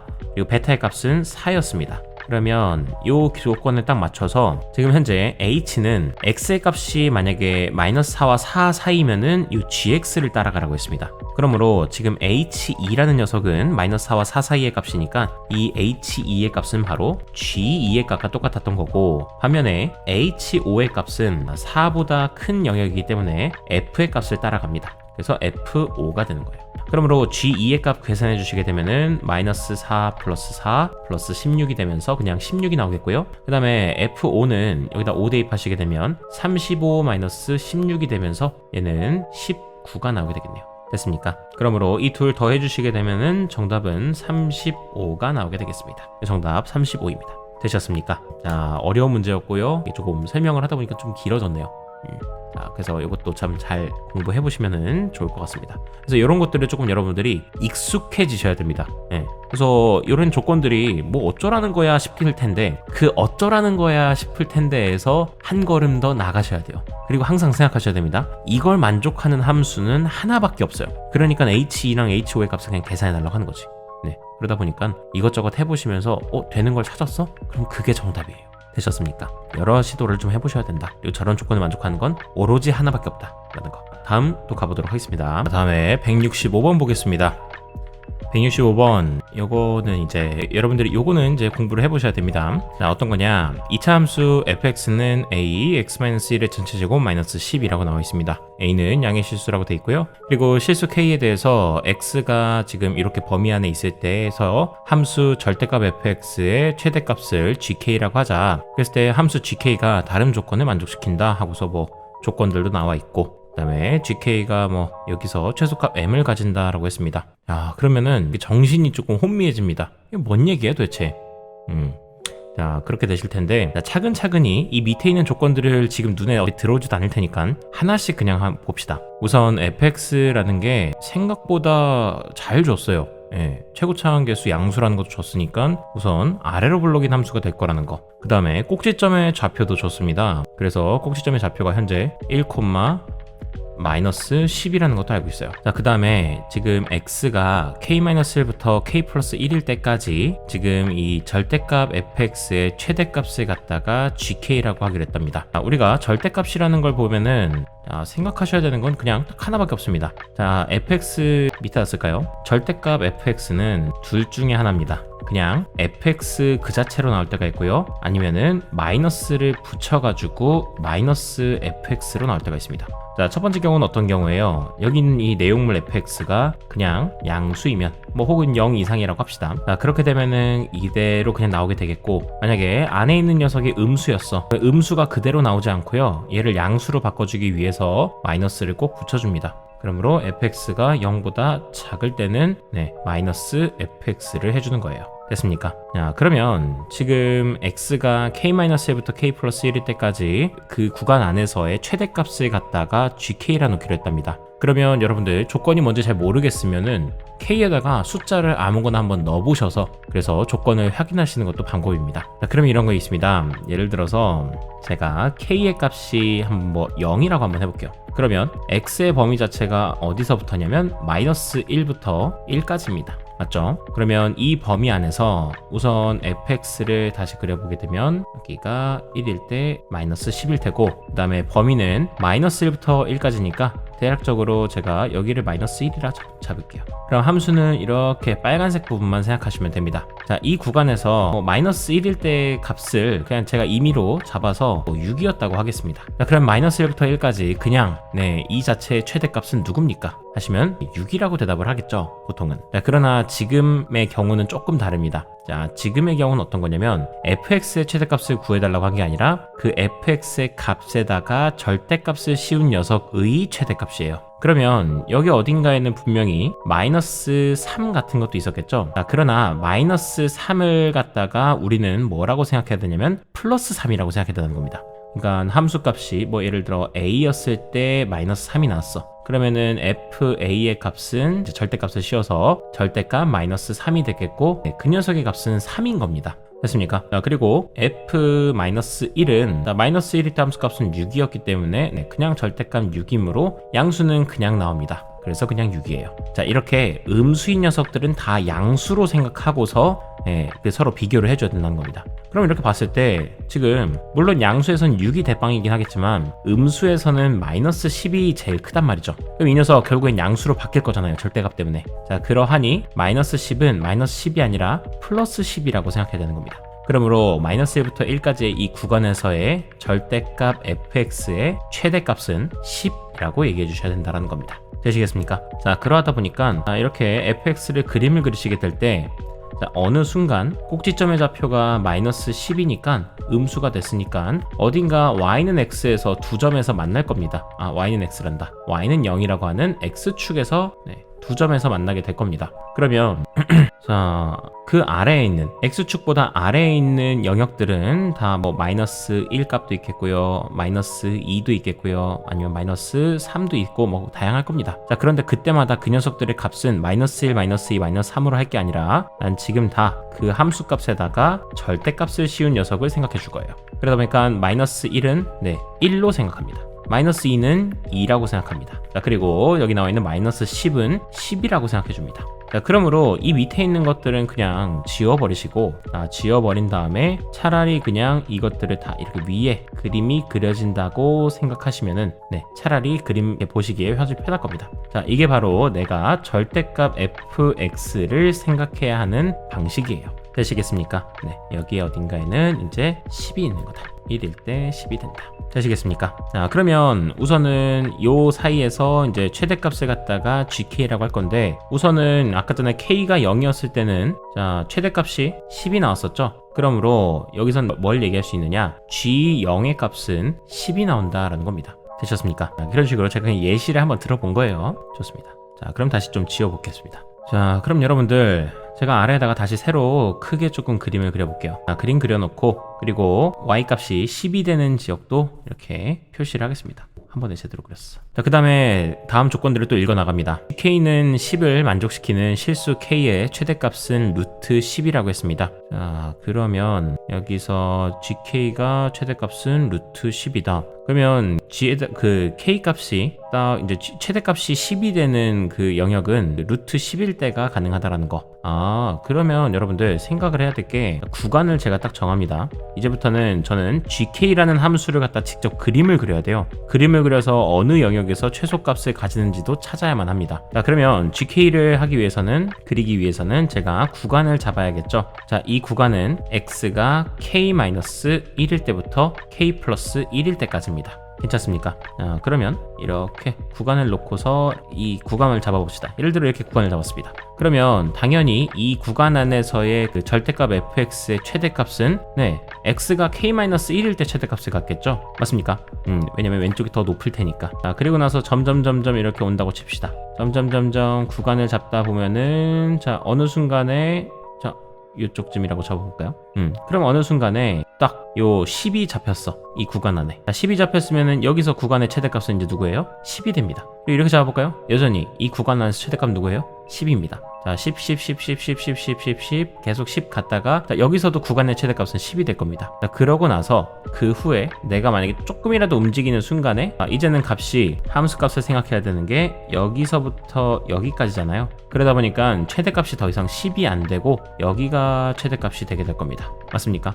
자, 이런 느낌으로 최대값은 계속해서 변합니다. 자, 무슨 얘기인지 조금 아시겠나요? 이렇게 조금 생각을 하셔야 되겠고, 그 다음에 또 하나로 여러분들 좀 고민을 해보셔야 될 게 하나 있습니다. 자, 뭐가 있냐면 k-1부터 지금 k 플러스 1까지입니다. 자, 그런데 이 둘 사이의 거리가 어느 정도인지가 가늠이 안 되거든요. 자, 그래서 이 가늠을 좀 해보셔야 되는데, 현재 제가 알고 있는 건 여기 꼭지점에서의 x좌표가 1이 나온다라는 사실입니다. 그리고 거기와 똑같은 높이에 있는 게 이쪽에 여기를 갖다가 알파라고 잡을까요? 그리고 여기를 갖다가 베타라고 잡아봅시다. 그랬는데 경우는 크게 한 3가지 정도로 나눌 수 있을 것 같거든요. 자, 어떤 경우가 있느냐? 예를 들어서 이 k-1이랑 k 플러스 1의 간격이 딱 이렇게 맞아 떨어지는 거예요. 딱 왼쪽일 땐 알파와 그리고 오른쪽일 때는 이 1이 딱 이렇게 맞아 떨어지는 순간도 있겠고요. 또 어떤 경우도 있어. 이 둘 사이가 이렇게 좀 좁아. 이 알파와 1의 거리보다도 조금 좁아. 좁을 수도 있겠죠. 자, 아니면 어떨 수도 있어요? 더 멀어. 알파와 1보다도 더 멀어. 이렇게 되어 있을 수도 있을 겁니다. 맞습니까? 크게 3가지 경우라는 거 아시겠나요? 그러면 제가 첫 번째 경우부터 해보도록 하겠습니다. 첫 번째 경우는 이 둘 사이의 거리랑 k-1과 k 플러스 1이 완전히 똑같은 거예요. 그러면 여기가 k-1과 k 플러스 1은 2칸 차이 나니까 지금 여기 좌표를 갖다가 제가 마이너스 1이라고 둬도 괜찮겠죠. 그러면 대칭성에 의해서 베타는 자동적으로 2칸 또 차이 나니까 3이 될 겁니다. 됐습니까? 그러면 여기서 그냥 선생님 근데 이 이후에 이게 되는지 안 되는지 어떻게 확인해요? 라고 하시면은 자, 여기 나와 있는 이 두 번째 조건을 확인하시면 됩니다. 지금 gk가 10이 되게끔 하는, 그러니까 이 구간에서의 최대값이 10이 되게끔 하는 그 실수 k의 최대값은 루트 10이라고 나와 있거든요. 자, 그러면 제가 이거 구간을 갖다가 옮겨 보겠습니다. 자, 옮기다 보면은 최대값이 이 구간에서는 계속 좀 길게 그려볼까요? 자, 이 구간에서는 아직 왼쪽에 있는 이 부분이 최대값일 겁니다. 그랬다가 점점 이쪽쯤 오게 되면 이쪽쯤이라고 하면 이렇게 자, 이 최대값이 계속 왼쪽이었다가 딱 요 순간이 되는 순간, 요 순간이 됐을 때, 즉 k는 0이었을 때 최대값은 10이 됩니다. 그 후에는 계속 최대값이 10이었다가 탁 이 순간까지도 최대값은 10이었다가 다시 조금 최대값이 내려왔다가가 아니죠. 둘 사이 간격도 똑같아야 되니까 제가 그림을 좀 이상하게 그려서 이때도 딱 최대값은 10이었을 겁니다. 맞죠? 2칸 차이 나니까. 자, K값이 10이었다가 자, 이 순간에 K값은 얼마였을까요? 지금 구간이 K-1부터 K 플러스 1까지니까 이 순간은 지금 K가 2일 때입니다. 자, K가 2일 때까지도 최대값은 10이었다가 그 후엔 어때요? 자, 조금만 커지는 순간에 바로 이 오른쪽 부분이 최대값이 돼버리겠죠. 맞습니까? 자, 그러다 보니까 이때 결국 최대값이 10이 되게끔 만족하는 K의 최대값이 루트 10이라고 했는데 얘는 2밖에 안 되거든요. 그러니까 이렇게 둘은 간격이 같을 리가 없습니다. 괜찮습니까? 자, 이렇게 이 좀 30번 문제 같은 경우에는요, 여러분들이 그러니까 경우를 딱 나누셔야 돼요. 경우가 한 가지 경우만 있진 않습니다. 여러 가지 경우가 있겠고 거기에서 여러분들이 배제를 해주셔야 돼요. 그 세 가지 경우가 하다 보면 얘는 안 되겠네, 될 수가 없겠네 라는 것들을 판단하고 걸르셔야 된다. 자, 그 다음에 제가 이번엔 뭘 해볼 거냐면, 자, 이 둘 사이의 거리가 이 두 칸씩 차이 나는 이 두 녀석이 이번에는 조금 더 멀리 떨어져 있다고 하겠습니다. 두 칸이. 자, 그러면 이렇게 된 상태에서 아직까지도 최대값은 왼쪽에 있는 함수값이 제일 클 겁니다. 그랬다가 요 왼쪽에 있는 k-1을 잘 보세요. 왼쪽에 있는 k-1이 탁 최대값이 이렇게 여기 값이 10이 된 곳을 딱 지났어. 그러면은 여기서부터는 이 구간 안에 있는 fx의 함수에서는 최대값이 10밖에 안 나올 거 아닙니까? 자, 그럼 계속 최대값이 이제부터는 10일 겁니다. 10, 10, 10, 10, 10, 10이었다가 자, 이제 또 오른쪽 선 잘 보세요. 오른쪽이 딱 이제 3이랑 만나게 된 순간에 이제 이 구간 안에서 여전히 최대값은, 이게 좀 멀리 떨어져 있어야 됩니다. 자, 최대값은 여전히 10일 겁니다. 그랬다가 여기서 조금 더 가는 순간에 이제 최대값은 더 오른쪽이 더 커지게 되겠죠. 자, 그럼 여기서 바라봅시다. 자, 이번에도 여전히 k가 2일 때가 최대값이 될 수밖에 없을 겁니다. 미안해요. 요거 k가 여기 3이라고 잡으면 안 됐었네. 아까 전에가 간격이 똑같을 때였으니까 이제 모르니까 알파랑 베타였지. 자, 그럼 이렇게 된 순간에 여전히 최대값은 10이었다가 그 후에 달라지게 될 텐데, 자, 여러분들 그러면 베타일 때, 자, 이 순간일 때가 k가 루트 10이었어야만 했습니다. 맞습니까? 자, 그러다 보니까는 이 오른쪽 끝에 있는 좌표는 루트 10 플러스 1이어야만 하는 겁니다. 괜찮나요? 자, 여기까지도 아직 뭐 문제 될 건 없습니다. 자, 그러고 나서 선생님 그럼 걸러지지가 않는데요? 자, 또 한번 봅시다. 밑에 함수 gk가 k는 b 그리고 k는 c에서 최소값 m을 가진다 라고 한다. 자, 최소값을 갖는 포인트가 두 군데가 있다라는 거예요. 그러면 얘도 한번 봅시다. 최소값을 갖는 포인트가 진짜 두 군데인가? 그림을 다시 옮겨와서 조금 멀찍이 되어 있는 상태인데, 자, 이때 그 gk를 계속 그려보려고 하시면은 gk는 어쨌든 최대값만 따라갈 테니까 이 왼쪽에 있는 함수값이 최대값입니다. 자, 그러면은 계속 gk의 값은 여기 있는 함수값들 조금 움직이면 그다음 여기 있는 함수값, 요 화살 십자 표시를 잘 보셔야 돼요. 최대값은 여기 계속 최대값이 여기까지 내려왔다가 딱 이 순간, 딱 k-1이 알파가 된 순간에 딱 여기서 그 최대값이 10이 될 겁니다. 그러면 제가 gk의 함수를 그려볼게요. gk의 함수는 가로축이 k인 상태인데 k-1이 알파가 된 순간, 즉 k 값이 알파 플러스 1이 된 순간까지는 계속해서 fx의 함수를 따라서 이렇게 내려옵니다. 그랬다가 알파 플러스 1이 된 순간에 딱 최대 이 값이 함수값이 10이 되는 거예요. 자, 그 후부터는 보라봅니다. 자, 그 후부터는 최대값이 계속 10이었으니까 10, 10, 10, 10, 10, 10, 10, 10, 10, 10, 10, 10, 10, 10, 10, 10, 10, 10. 자, 어디까지? 자, k가 루트 10일 때까지 계속 10이 나옵니다. 자, 그래서 이렇게 쭉 10이 나왔다가, 자, k가 이제 루트 10이 된 순간까지 계속 값이 함수값이 10으로 나옵니다. 그 후에는 어때요? 얘가 조금 한 칸 옮겨지게 되면은 이제 함수가 다시 이 오른쪽 보셔야 되겠죠? 자, 이 오른쪽에서 함수값이 최대값을 가지게 될 테니까 이 구간에서, 그러다 보면은 다시금 함수는 gk 함수는 올라가게 될 겁니다. 자, 그러면 큰일 났죠? 왜 큰일 났냐면 이게 지금 gk의 함수인데, 여러분들 gk의 함수가 최소값이 엄청 많습니다. 모든 이 안에 있는 무한개의 그 실수에 대해서 다 최소값을 가져요. 그러다 보니까 여기 이 말의 모순인 겁니다. k는 b 그리고 k는 c에서 최소값을 갖는다라는 말이 있었는데, 자, 그게 모순이 된 거죠. 두 지점만 최소값을 가지는 게 아닙니다. 됐습니까? 자, 그래서 이렇게 간격이 클 수도 없다라는 거 되셨습니까? 자, 그러면 마지막 한 경우밖에 없었던 거죠. 뭐야? k-1이랑 k 플러스 1의 간격은요, 자, 이렇게 기준 잡았을 때 엄청 좁았던 거예요.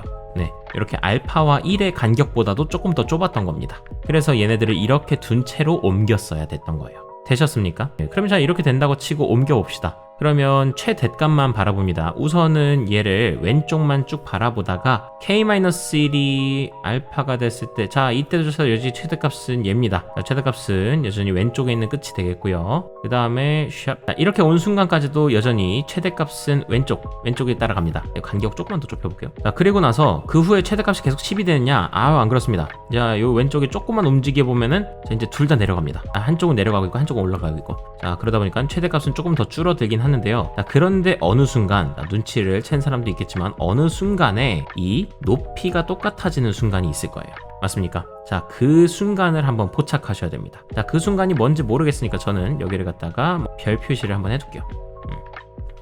이 녀석의 좌표를 별이라고 해두겠다. 그러면 gk의 함수를 밑에다가 같이 그려보시게 되면 가로축이 k인 상황이고요. gk의 값은 쭉 그냥 함수 따라 내려오고 있는 중이었습니다. 자, 내려오는 중이었고, 자, 이게 중간에 10도 있었는데 10보다도 더 내려오게 됩니다. 자, 10보다도 더 내려오게 됐는데 어느 순간 이제 이 간격이 k-1부터 k 플러스 1까지 해서 간격이 양쪽 끝값이 함수값이 서로 똑같은 순간이 있어요. 이때가 이제 최대값인 거죠. 이 값이 뭔지 모르겠지만 이 순간에 k 값이 별이 된 순간에 k 값이 이렇게 k-1이 별이 된 순간에니까 k가 별 플러스 1인 순간에 그때가 최대값이 요 어떤 값을 가지게 되겠고요. 그 후가 중요합니다. 그 후부터는 어차피 왼쪽 끝은 계속 내려올 거고 오른쪽 끝은 계속 올라갈 거 아닙니까? 한 칸 뛰는 순간에. 맞습니까? 자, 그러다 보니까는 그때 gk의 값은 이제 오른쪽을 따라가게 됩니다. 자, 오른쪽을 따라가다 보니까 슉 올라가게 되겠고, 자, 그리고 어느 순간에는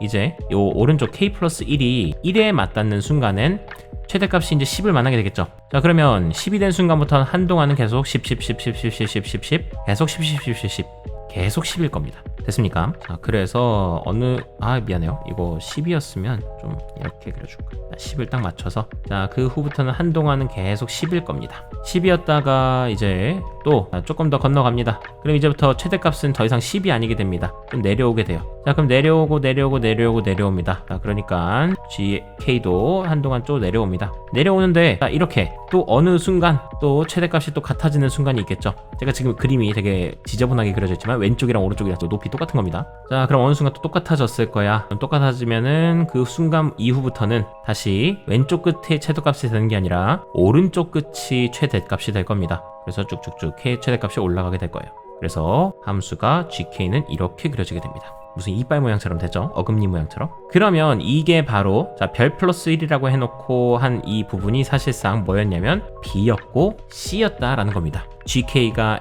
k는 b랑 k는 c에서 최소값 m을 가진다라는 거.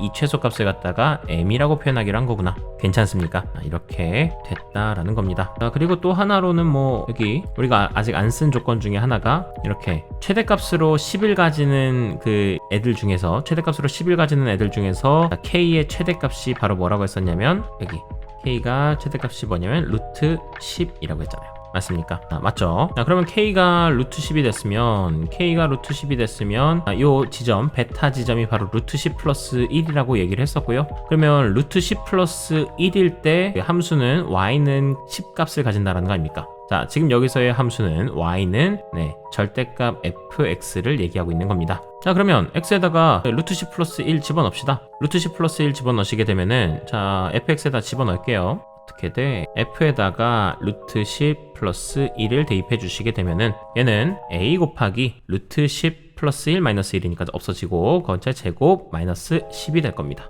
그 다음에 요 영역은 이렇게 음수였던 영역이 아니라 여기는 양수였던 영역이었죠, 애초에. 그렇기 때문에 뭐 안에 있는 함수값을 절대값을 뭐 굳이 씌울 필요도 없습니다. 그냥 fx였던 녀석이에요. 그러니까 fx에다가 뭐 절대값 씌울 필요 없어서 곧바로 얘가 10a-10이었던 거고 이 값이 10이 나온다라는 겁니다. y 값은 10이었으니까. 되셨나요? 그러면 결국 이거에 의해서 a의 값은 2였다라는 것까지도 찾아냅니다. 그러면 fx를 다시 씁니다. fx는 2 곱하기 x-1의 제곱 마이너스 10이에요. 자, 그 다음에 선생님 뭐 그렇게 되긴 했는데 나머지 b랑 c에서 최소값을 갖는다라는 건 이거 어떻게 찾아냅니까? 라고 하는데, 자, 아까 전에 b랑 c였던 부분을 다시 생각해 봅니다. b랑 c였던 부분은 어떤 부분이었느냐? 자, c였던 부분만 생각해 볼게요. 자, c였던 부분은 딱 이 순간이었습니다. 즉 k-1일 때의 함수값이랑 k 플러스 1일 때 함수값이 똑같아진 순간이 바로 k가 c였을 때였습니다. 자, 그러니까 여기 k-1은 c-1이었던 거고요. 그리고 여기는 c 플러스 1이었던 겁니다. 자, 그런데 c-1일 때의 함수값이나 c 플러스 1일 때의 함수값이나 똑같죠? 그러면 그걸 갖다가 fx에다가 적용합니다. 자, fx는 c-1일 때의 함수값이나 fx는 c 플러스 1일 때의 함수값이나 똑같다. 근데 여기서 착각하지 마셔야 될 것은 뭐냐면 여기 있는 이 c-1이란 녀석은 원래는 이 아래에 있던 함수였습니다. 자, 그랬으나 그 값이 이제 절대값 때문에 양수가 돼버린 케이스죠. 음수였다가 양수. 자, 그래서 원칙적으로는 c-1일 때의 함수값과 c 플러스 1일 때의 함수값은 똑같긴 한데, 자, 부호가 원래 반대였던 겁니다. 얘는 원래 마이너스 6이었고 얘는 6이었는데 부호가 절대값 때문에 뒤집어져 버리면서 이렇게 같아졌던 거니까. 그래서 이런 식이 등식이 하나 성립하게 된다라는 거 생각해 주시게 되면은 C-1, C+1 다 대입하겠습니다. 우선은 마이너스 해놓고 FC-1 구해보시게 되면요, 2 곱하기 C-2의 전체 제곱 마이너스 10, 우변은 2 곱하기 C의 제곱 마이너스 10이 됩니다. 자, 그러면 양변에 마이너스 곱해서 여기를 마이너스 플러스라고 바꿔놓고 요거 또 양변에 2로 나눠주겠습니다. 2로 나눠주시게 되면 C-2의 제곱 마이너스 5는 마이너스 C의 제곱 플러스 5입니다. 그 다음에 정리해 주시게 되면 C제곱 마이너스 4C 플러스 4에다가 5니까 마이너스 1, 그게 마이너스 C제곱 플러스 5다. 자, 건너가 주시게 되면 2C제곱 마이너스 4C 마이너스 6은 0이 되면서, 자, 2로 나눠주시면 C제곱 마이너스 2C 마이너스 3은 0이 됩니다. 자, 따라서 인수분해 해보시게 되면요, C-3, C 플러스 1이 되면서 C의 값은 3이었거나 혹은 마이너스 1이었던 겁니다. 그러면 C의 값은 아까 전에 여기 가운데 꼭지점의 X좌표였던 1보다도 훨씬 큰 그 값이었을 테니까, 그러다 보니까 C는 1보다 커야 합니다. 그러하니 C의 값은 3이 됐던 거예요. 자, 그러면 눈치가 빠른 사람들은 이렇게 C-1일 때, 자, 두 칸 간격 차이 나는 이런 X 값들의 좌표가, 자, 이렇게 서로 부호가 반대인데 값은 같아질 때, 이때가 또 언제 한 번 있어요? 그쵸? B일 때도 한 번 있죠? B일 때도 K가 B일 때, 여기 K가 B일 때 여기 좌표는 B-1이었겠고요, 여기는 B 플러스 1이었을 겁니다. 자, B-1일 때 함수값과 B 플러스 1일 때의 함수값이 똑같습니다. 값 fx에 대해서. 그러므로 저거에 대해서 세워보시면 똑같이 지금 C를 다 B로만 바꾸시면 되는 거잖아요. 그럼 결국에 거기서도 B는 3이거나 마이너스 1이다 밖에 안 나올 겁니다. 그리고 그때 B는 1보다도 작아야 되겠죠, 꼭지점의 X좌표보다. 그러니까 얘는 마이너스 1일 수밖에 없는 거다. 자, 그래서 결론 짓겠습니다. K는 뭐 마이너스 1일 때와 그리고 K는 3일 때 최소값을 가지겠고요. 그때 최소값 M은 위에 나온 것처럼 여기에는 이 값이 최소값 M이었었죠. Y는 M. 그러면 그때 C 플러스 1의 값을 뭐 fx에다가 대입한다고 칩시다. 자, C가 3이었으니까는 여기가 4겠죠. 그러므로 4일 때의 fx의 함수값, 즉 F4의 값을 구하시면 그게 M이 된다라는 겁니다. 그래서 F4도 구해보겠습니다. F4의 값은 fx가 아까 전에 2 곱하기 x-1의 제곱 플러스 10이었었으니, 마이너스 10이었으니까 4 대입하겠습니다. 그럼 F4의 값은 18 마이너스 10, 그러니까 8이 되겠고요. 각각의 제곱을 해준 다음에 합해달라고 했기 때문에 m제곱의 값, 자, 이게 m이었는데 m제곱의 값은 64. 그리고 k제곱 다, 이거 b제곱 c제곱 다 해보시게 되면요, 64 더하기 1 더하기 9가 되면서 결과적으로는 74가 정답이 되겠습니다. 74입니다. 되셨습니까? 그래서 요거도 어렵죠, 사실은. 어려운 문제고, 그러나 조건을 하나하나씩 이제 해석해 나가면서 그림이 될 수 있는 게 이제 오로지 하나밖에 없습니다. 그래서 그것들을 쭉 고민해 보시고, 여기 이 과정 속에서 여러분들이 문제에 대한 개념을 모르는 건 없거든요. 모르는 건 없는데 문제를 해석하는 능력들, 이런 것들이 좀 익숙해져야 되지 않을까 싶습니다. 잘 참고하시고 다음에 166번 가보도록 하겠습니다. 166번입니다. t가 0 이상인 실수 t에 대해서 x가 t보다 크거나 같고 t 플러스 3보다 작거나 같은 곳에서 2차 함수 fx의 최대값과 최소값의 합을 gt라고 하겠다. t에 대한 방정식 gt가 자 이렇게 나와 있을 때 서로 다른 실근의 개수가 4가 되도록 하는 모든 실수 a의 값의 범위는 다음과 같다. 4p 플러스 7q의 값을 구하시오 라고 했습니다. 그러면 얘도 한번 보도록 할게요. 지금 fx라는 녀석에 대한 식이 이렇게 나와 있는데, 우선 간단하게 식을 좀 정리할 수 있을 것 같습니다. fx는 이렇게 fx, y는 fx가 되어 있고, 그 다음에 뭐 이참수 그리기 위해선 꼭지점의 좌표가 필요하죠. 그런데 지금 얘를 방정식처럼 생각하시게 되면 얘는 두근의 합이 4t가 나옵니다. 그럼 그 녀석의 절반 2t가 x축의 꼭지점의 x좌표가 될 거예요. 자, 그리고 뭐 덩달아서 얘의 최소값도 구해보라고 하면요, 2t만 대입하면 될 테니까 4t제곱 마이너스 8t제곱 플러스 10t가 되면서 이 값은 10t 마이너스 4t 제곱이 될 겁니다.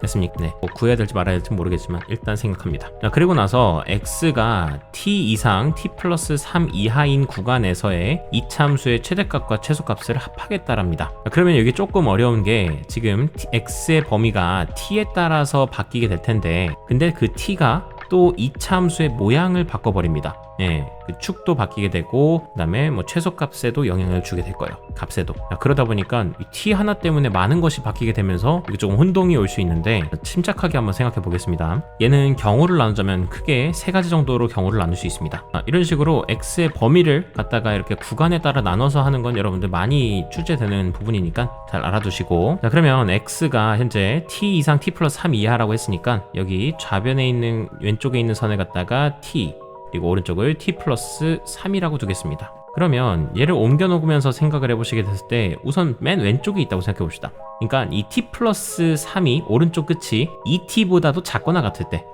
여기 왼쪽에서만 이렇게 놀고 있을 때, 자, 그때는 최대값이 왼쪽 끝이겠고 최소값은 오른쪽 끝이겠죠? 맞습니까? 그리고 두 번째 경우, 자, 이렇게 t 플러스 3이 2t 이상으로 넘어왔어요. 자, 그럼 이렇게 된 순간 왼쪽 끝이 최대값, 오른쪽 끝이 최소값입니까? 그렇진 않거든요. 자, 그 후부터는 어떻게 되느냐? 최소값은 여전히 2t에서의 함수값입니다. 그러나 최대값은 왼쪽 끝이 될 수도 있고, 자, 때로는 이 둘이 같아지기도 했다가 어느 순간은 오른쪽 끝이 최대값이 되기도 합니다. 됐습니까? 자, 그렇게 되는 이렇게 최대값, 최소값이 왔다리 갔다리 하는 영역이 될 수도 있고요. 마지막으로 여기 이렇게, 자, t가 왼쪽 끝에 있는 t가 2t보다 더 큰 경우예요. 자, 더 큰 경우일 때는 t가 왼쪽에서의 값이 최소값, 오른쪽 끝에서의 값이 최대값이 될 겁니다. 됐습니까? 자, 그럼 경우를 크게 세 가지로 나눌 수 있다는 겁니다. 자, 첫 번째 다시 그림으로 표현해 드리자면 이렇게 t 플러스 3이 2t보다 더 왼쪽에 있었을 경우, 자, 첫 번째 케이스 t 플러스 3이 2t보다도 작거나 같았을 때, 뭐 같다라는 건 사실 뭐 여러분들 같다를 왜 여기도 붙이고 저기도 붙입니까? 라고 할 때 같다는 아무데나 붙이셔도 사실 상관은 없습니다. 중복된 값이 되기 때문에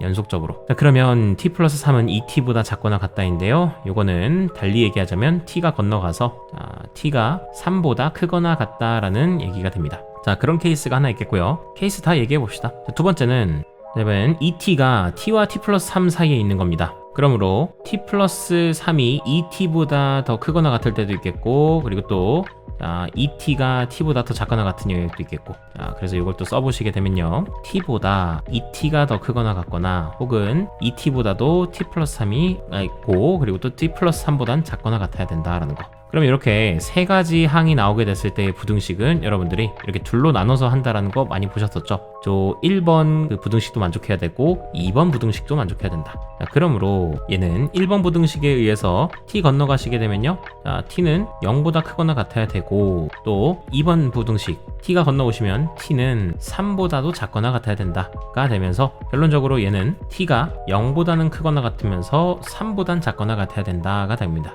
되셨습니까? 그러면 지워주시고, 다음에 마지막으로는 t가 2t보다는 더 크거나 같아야 되는 영역도 있을 겁니다. 그러면 이것도 써줄게요. t가 2t보다도 더 크거나 같아야 된다. 자, 이 말인즉슨 t는 0보다 작거나 같아야 된다라고 하는 건데요. 뭐 0일 땐 요 3번도 있고 2번도 만족하는데, 뭐 어디든 는을 붙이시는 상관은 사실 없긴 합니다. 자, 그러나 이제 생각을 해봅니다, 여러분들. t가 0보다 작거나 같을 수가, 0보다 작을 수가 있을까요? 자, 그럴 수는 없거든요. 왜 없어요, 선생님? t가 0보다 작을 수도 있지? 봐봐, 문제 첫 머리에 나왔잖아요. t가 0 이상이어야 된다라는 거. 그러다 보니까 t는 절대 음수가 나올 수가 없습니다. 근데 3번은 t가 0일 때 제외하고는 다 음수가 나와야 되는데 그 경우는 할 필요가 없어요. 선생님 0일 땐 근데 그래도 있잖아요. 야, 그거 0일 때는 2번 조건에도 있잖아. 그래서 2번 조건에서 t가 0일 때 어차피 하니까 3번 조건에서는 어차피 필요가 없는 거예요. 그러므로 여러분들 이렇게 세 가지 케이스로 나눠지긴 하지만 이 세 가지 케이스 중에서 마지막 케이스는 할 필요가 없는 겁니다. 이렇게 여러분들이 걸러내셔야 되는 거예요. 되셨습니까? 자, 그럼 걸러냅니다. 걸러냈어. 사라졌고, 그리고 또 하나 좀 디테일하게 보셔야 될 게 있는데, 어차피 이 구간 안에서 우리는 최대값과 그리고 최소값의 합을 구해야 됩니다.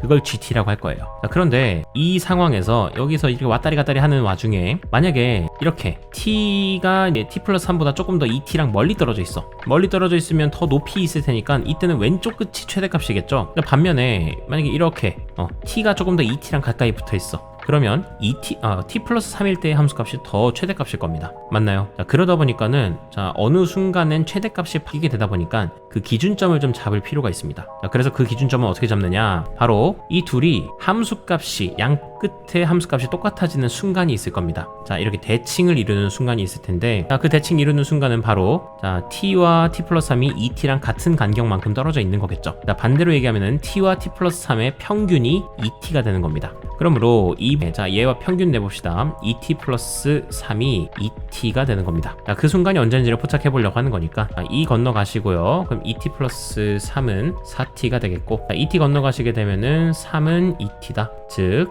t의 값은 2분의 3이었던 겁니다. 되시겠습니까? 이렇게 나오게 된다라는 거. 그러면 t가 2분의 3일 때 서로 둘은 최대값이 똑같겠고요. 그럼 어때? 자, 만약에 여기보다 좀 왼쪽이었다고 쳐보자. 자, 만약에 이랬으면 어떤 거야? t와 2t 사이의 간격보다 t 플러스 3의 간격이 더 좁은 거니까, 자, 이 둘 사이의 차이, 2t와 t 사이의 차이, 얘는 t, 그리고 t 플러스 3과 2t의 차이, 그러면 t 플러스 3에서 2t 빼니까 마이너스 t 플러스 3. 자, 둘 간격 중에 더 큰 애는 누구야? 네, 요 간격이죠. t와 2t 사이 간격. 자, 이렇게 더 커. 그러면 t 건너가, 그럼 2t. 그게 3보다 커. 즉 t가 2분의 3보다 커. 자, 그러므로 여러분들 t가 2분의 3보다 클 때는 이런 그림이 만들어지게 되는 겁니다. 최대값이 t일 때가 최대값입니다. 반면에 t가 2분의 3보다 더 크거나 작게 되면은 이렇게 오른쪽 끝이 더 높이 올라가 있는 모양이 되게 돼요. 되셨습니까? 그러므로 제가 밑에다가 다시 한번 케이스를 나눠서 얘기를 해드리면, 맨 처음 t가 3보다 크거나 같을 때는요, 자, 그림이 이렇게 나오게 될 테니까, 자, 최대값은 어떻게 됩니까? 최대값 라지 m이라고 쓸게요. 최대값은 뭐가 되느냐면 왼쪽 끝의 함수값입니다. ft예요. 그리고 최소값은요 ft 플러스 3입니다. 그러므로 이 둘을 합한 게 바로 gt의 함수값이잖아요. 그러다 보니까 gt의 함수는 t가 3보다 크거나 같을 때 ft 플러스 3이 됩니다. 그 다음에 두 번째 케이스, 이번에는 t가 0부터 3 이하일 때인데 이것도 좀 나눠야 됩니다. 맨 먼저 t가 0보다 크거나 같고 2분의 3보다 작거나 같을 때, 자, 2분의 3보다 작거나 같을 때 그림이 어떻게 된다고 했어요? 그림이 이렇게 나오게 됩니다. t 플러스 3일 때의 함수값이 훨씬 더 커요. t일 때의 함수값이 더 작고, 그러다 보니까 최대값은 누가 되느냐, 이것도 두 가지로 나눌 수 있는데, t가 0과 2분의 3 사이일 때, 아니면 t가 2분의 3보다 크거나 같고, 자, 3보단 작아야 되니까 3보단 작거나 같다. 이렇게 구간 두게 됐을 때, 자, 이때는 최대값이 여기 오른쪽에 있는 끝 ft 플러스 3이 돼야 됩니다. 최대값이 ft 플러스 3. 그리고 최소값은 뭐가 되냐면 왼쪽 끝이요. 자, 왼쪽 끝 아닙니다. 2t일 때 함수값이 최소값입니다. 그래서 f2t가 최소값입니다. 자, 마찬가지로 얘도 이번엔 최대값이 뭐가 되느냐, 왼쪽 끝입니다. 그래서 ft가 되겠고요. 최소값은 f2t가 나오게 돼요. 되셨나요? 그래서 저는 지금부터 gt의 함수를 그릴 건데, gt의 함수값은 다 그릴 필요 없습니다. 어차피 t가 0보다 크거나 같다라고 했기 때문에 오른쪽 영역만 그려주시면 돼요. 자, 그리고 구간은 좀 나누셔야 되는데, t가 이렇게 구간을 넓게 할까요? t가 0과 2분의 3 사이일 때, 또 t가 2분의 3과 3 사이일 때, 그리고 t가 3보다 더 클 때, 크거나 같을 때, 자, 그때에 따라서 이제 세 영역으로 나눌 수 있겠고요. 자, 세 영역으로 나누면서 선을 회색으로, 그리고 그때마다의 gt의 함수는 맨 첫 번째, t가 3 이상일 때는 요걸 쓴다고 했었죠. 그러니까 t가 3 이상일 때는 그러니까 ft 플러스 3의 함수를 여기다가 그려주시면 됩니다. 그 다음에 두 번째, 0과 2분의 3 사이일 때는요, 이 둘을 합하시면 되는 거니까 ft 플러스 3 플러스 f2t를 여기다가 그려주시면 됩니다. 마지막으로는 여기에 ft랑 그리고 f2t를 그려주시면 돼요. 이 둘을 더한 함수를. 되시겠습니까? 아니, 근데 그릴 줄 모르는데요? 한번 봅시다. 지금 fx라는 함수가 다음과 같이 나와 있어요. fx는 x제곱 마이너스 4tx 플러스 10t입니다. 자, 하기 싫어도 하셔야 됩니다. ft 플러스 3 구해볼게요. ft 플러스 3은 t 플러스 3을 다 대입합니다. 자, 그럼 얘는 t제곱 플러스 6t 플러스 9 마이너스 4t제곱 마이너스 12t 10t, 그러므로 마이너스 3t제곱 마이너스 6t, 거기다가 플러스 10t도 있으니까 플러스 4t라고 해놓고요.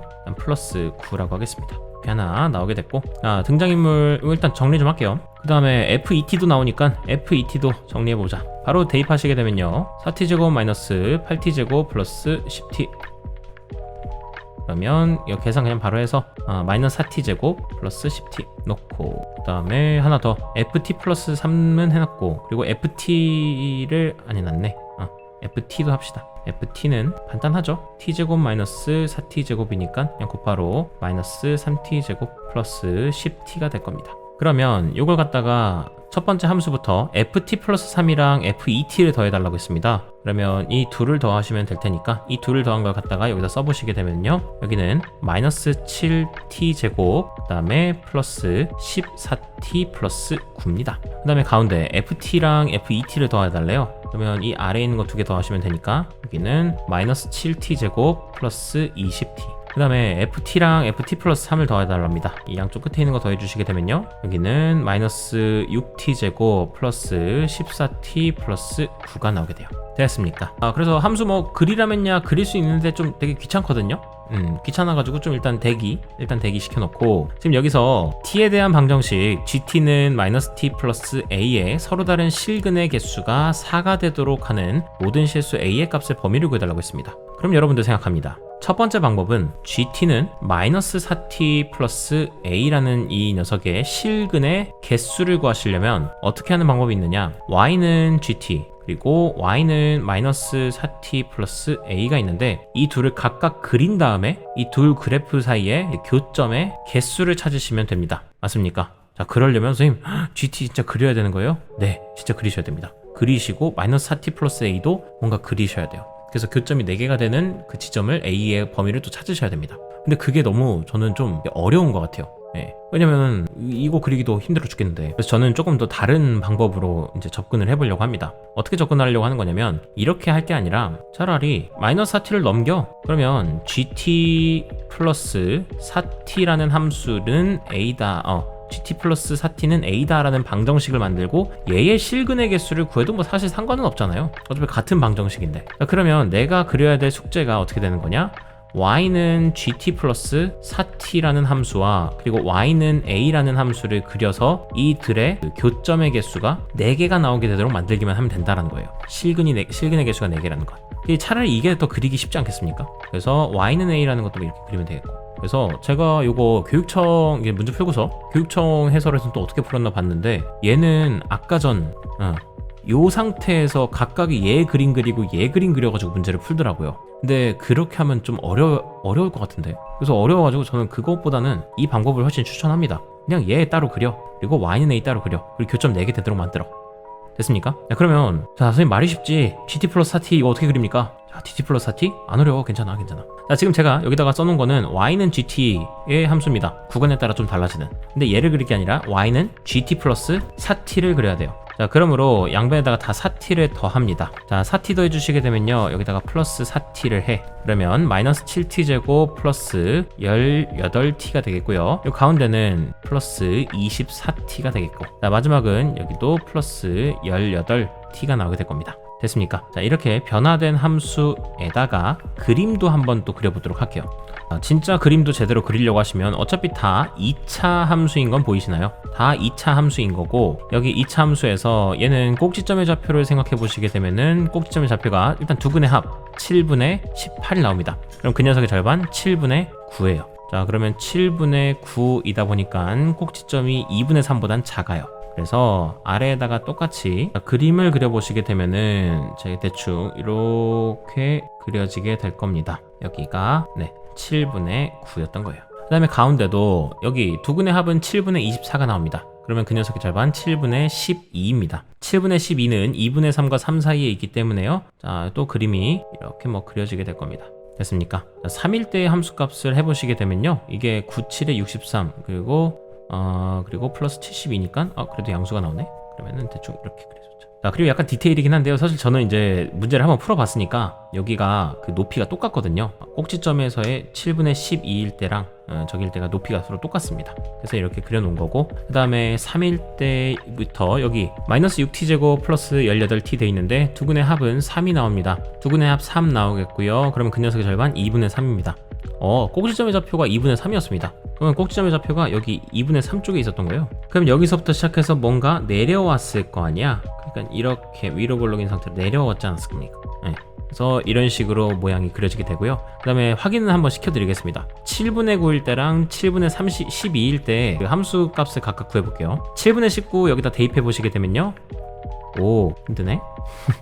7분의 9 대입해 보시게 되면 마이너스, 자, 7 곱하기 49분의 81 더하기 7분의 9 집어넣으시게 되면 98에 72, 9 162가 나오게 됩니다. 플러스 9가 된다. 자, 이게 지금 여기 있는 함수값 구하는 건데, 함수값 구해보시면 요거 약분해 주셔서 7 마이너스 7분의 81 플러스 7분의 160이니까 7분의 81 나오겠고요. 거기다가 7분의 79 63 하셔서 7분의 144가 나옵니다. 자, 마찬가지로 7분의 12도 여기 함수에다가 대입해 보겠습니다. 대입해 보시게 되면은 마이너스 7 곱하기 49분의 144 플러스 7분의 24 곱하기 12 나옵니다. 그래서 약분해 주시고 또 마이너스 7분의 144에다가 7분의 요거 144 해주시게 되면은 어떻게 돼? 7분의 144가 여전히 또 나옵니다. 그러니까 높이가 똑같아요. 괜찮습니까? 그러면 일단 gx의 gt의 함수는 제가 이제 그려놨어요. 그럼 여러분들이 마지막으로 하셔야 될 건 뭐냐? 바로 y는 a를 그리셔야 됩니다. y는 a는 근데 그리는 게 너무 쉽잖아요.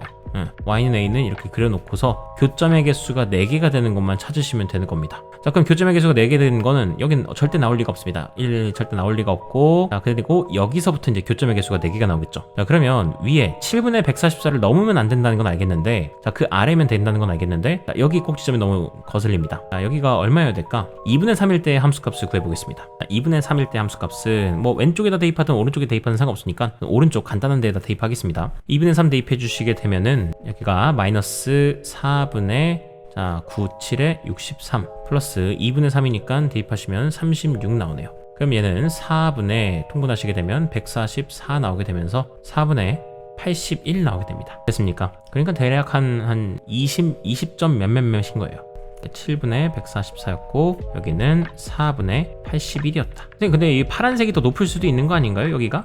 이거는 뭐 여기다 0 대입해 보시면요, 9라는 걸 바로 알게 되기 때문에 4분의 81이 훨씬 큽니다. 그러므로 이 사이에 y는 a가 있어야만 했던 거예요. 그러면 a의 값은 결국 4분의 81보다는 컸어야 했던 거고요. 그리고 7분의 144보다는 작았어야 했던 겁니다. 이렇게 범위가 나오게 되겠고, 그게 지금 여기에 P보다는 크고 Q보다는 작다 해서 얘가 P를 담당, 얘가 Q를 담당했던 겁니다. 되셨습니까? 자, 그러므로 여기다가 계산만 해주시게 되면요, 4P의 값은 81, 7Q의 값은 144 나오게 되면서 더해주시게 되면 225가 나오게 되겠습니다.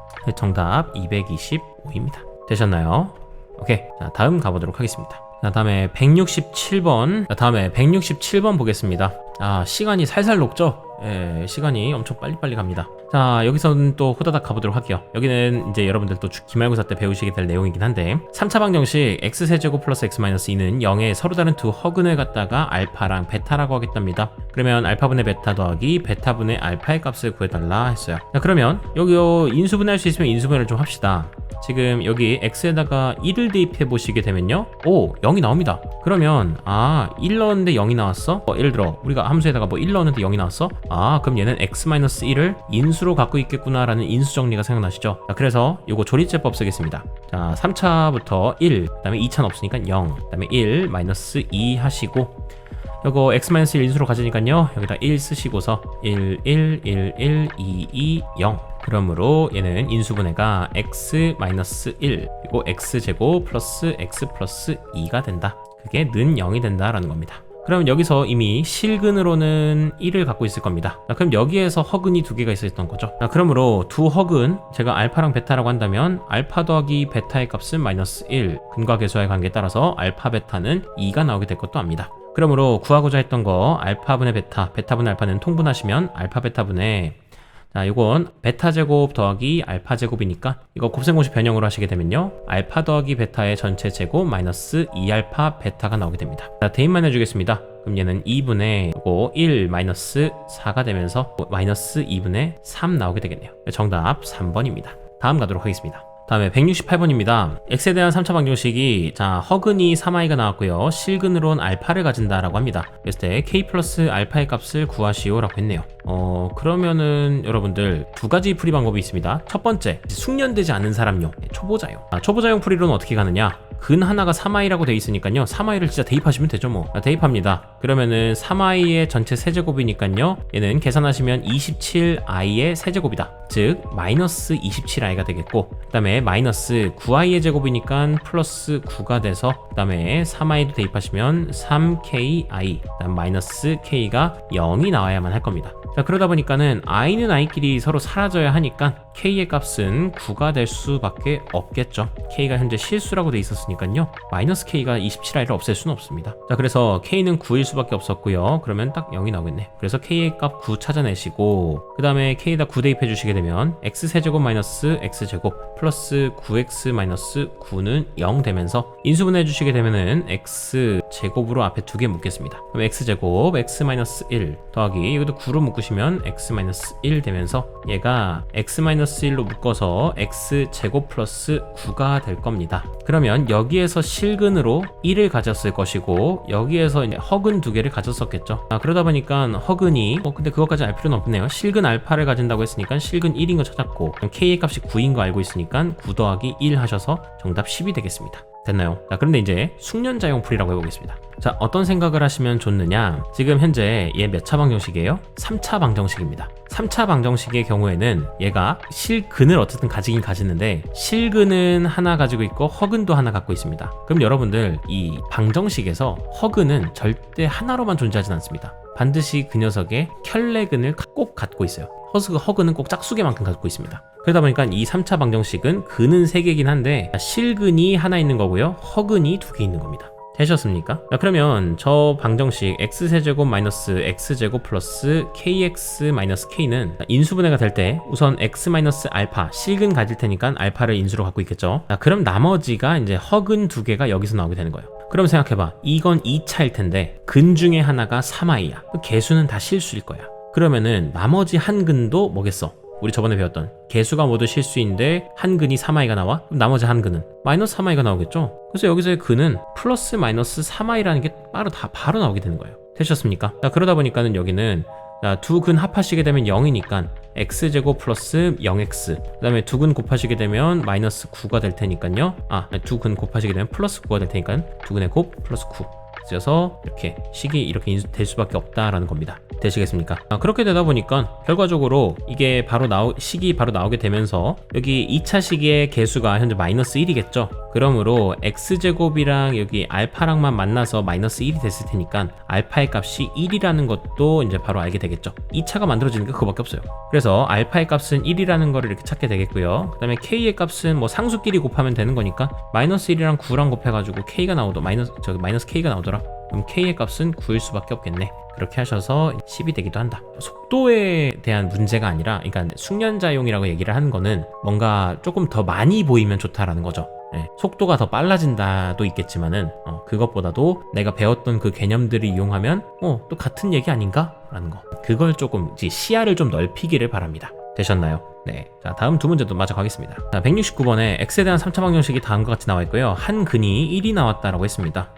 간단하네요. 그럼 1 곧바로 대입하자. 그러면 1 대입해 주시면 a 더하기 2-3은 0이 되겠네요. 따라서 a의 값은 1이 됩니다. 그럼 a 값이 1인 거 알았으니까 x세제곱 플러스 x제곱 플러스 x-3은 0이겠고, 그 다음에 나머지 두 근의 곱을 물어봤는데 우선 한 근이 1이 나왔다라는 건 뭐야? 얘는 x-1을 인수로 가지고 있다라는 뜻이겠죠. 자, 그러하니 얘 인수분해 주시게 되면요, 추리처법으로 1 넣어서 1, 1, 2 2, 3, 3, 0. 그럼 얘는 x-1, x제곱 플러스 2x 플러스 3 이렇게 인수분해가 될 거고, 나머지 두 근은 어디 있었어? 여기 있었겠죠. 나머지 두 근의 곱을 구해달라고 했으니까요, 이거 근과 계수의 관계에 따라서 3일 수밖에 없겠네요. 정답은 3이 됩니다. 되셨지요? 다음 가겠습니다. 3차 방정식 x세제곱 마이너스 2x제곱 마이너스 5x 플러스 6은 0이다 되어 있는데 알파, 베타, 감마 순서로 이제 크답니다.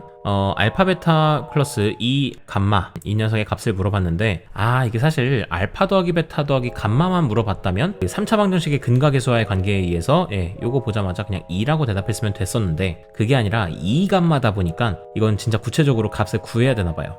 자, 그러면 잠깐 제쳐놓고 제가 요 근을 진짜 인수분해를 하려고 해보겠습니다. 그러면 x에다가 1 대입해 보시면요, 얘가 0이 된다는 걸 알 수 있기 때문에 조리제법으로 1을 대입해 주시게 되면 1, 1, 마이너스 1, 마이너스 1, 마이너스 6, 마이너스 6, 0 됩니다. 자, 그래서 얘는 x-1 그리고 x제곱 마이너스 x-6은 0이 되면서 결과적으로 얘는 x-1 그리고 x-3 x 플러스 2는 0으로 인수분해가 됩니다. 그러면 x 값이 될 수 있는 거는 마이너스 2 그리고 1이나 3입니다. 그래서 세 근이 순서대로 알파, 베타, 감마였던 거예요. 그러면 알파 더하기 베타 더하기 2 감마를 해주시면요, 마이너스 2 더하기 1 더하기 6 되면서 계산해 주시게 되면요, 5 나오게 되겠습니다. 정답은 3번입니다. 자, 이렇게 해서 161번부터 170번까지 풀어봤습니다. 자, 요거는 공부할 부분도 많고 나중에 여러분들이 30번을 도전하셔야 될 때도 되게 중요하게 보셔야 될 부분이겠죠. 자, 꾸준히 잘 열심히 공부하시고 앞으로도 많이 도움 드리도록 노력하겠습니다. 긴 시간 고생 많으셨고요. 다음 시간에 뵙도록 하겠습니다. 수고하셨습니다.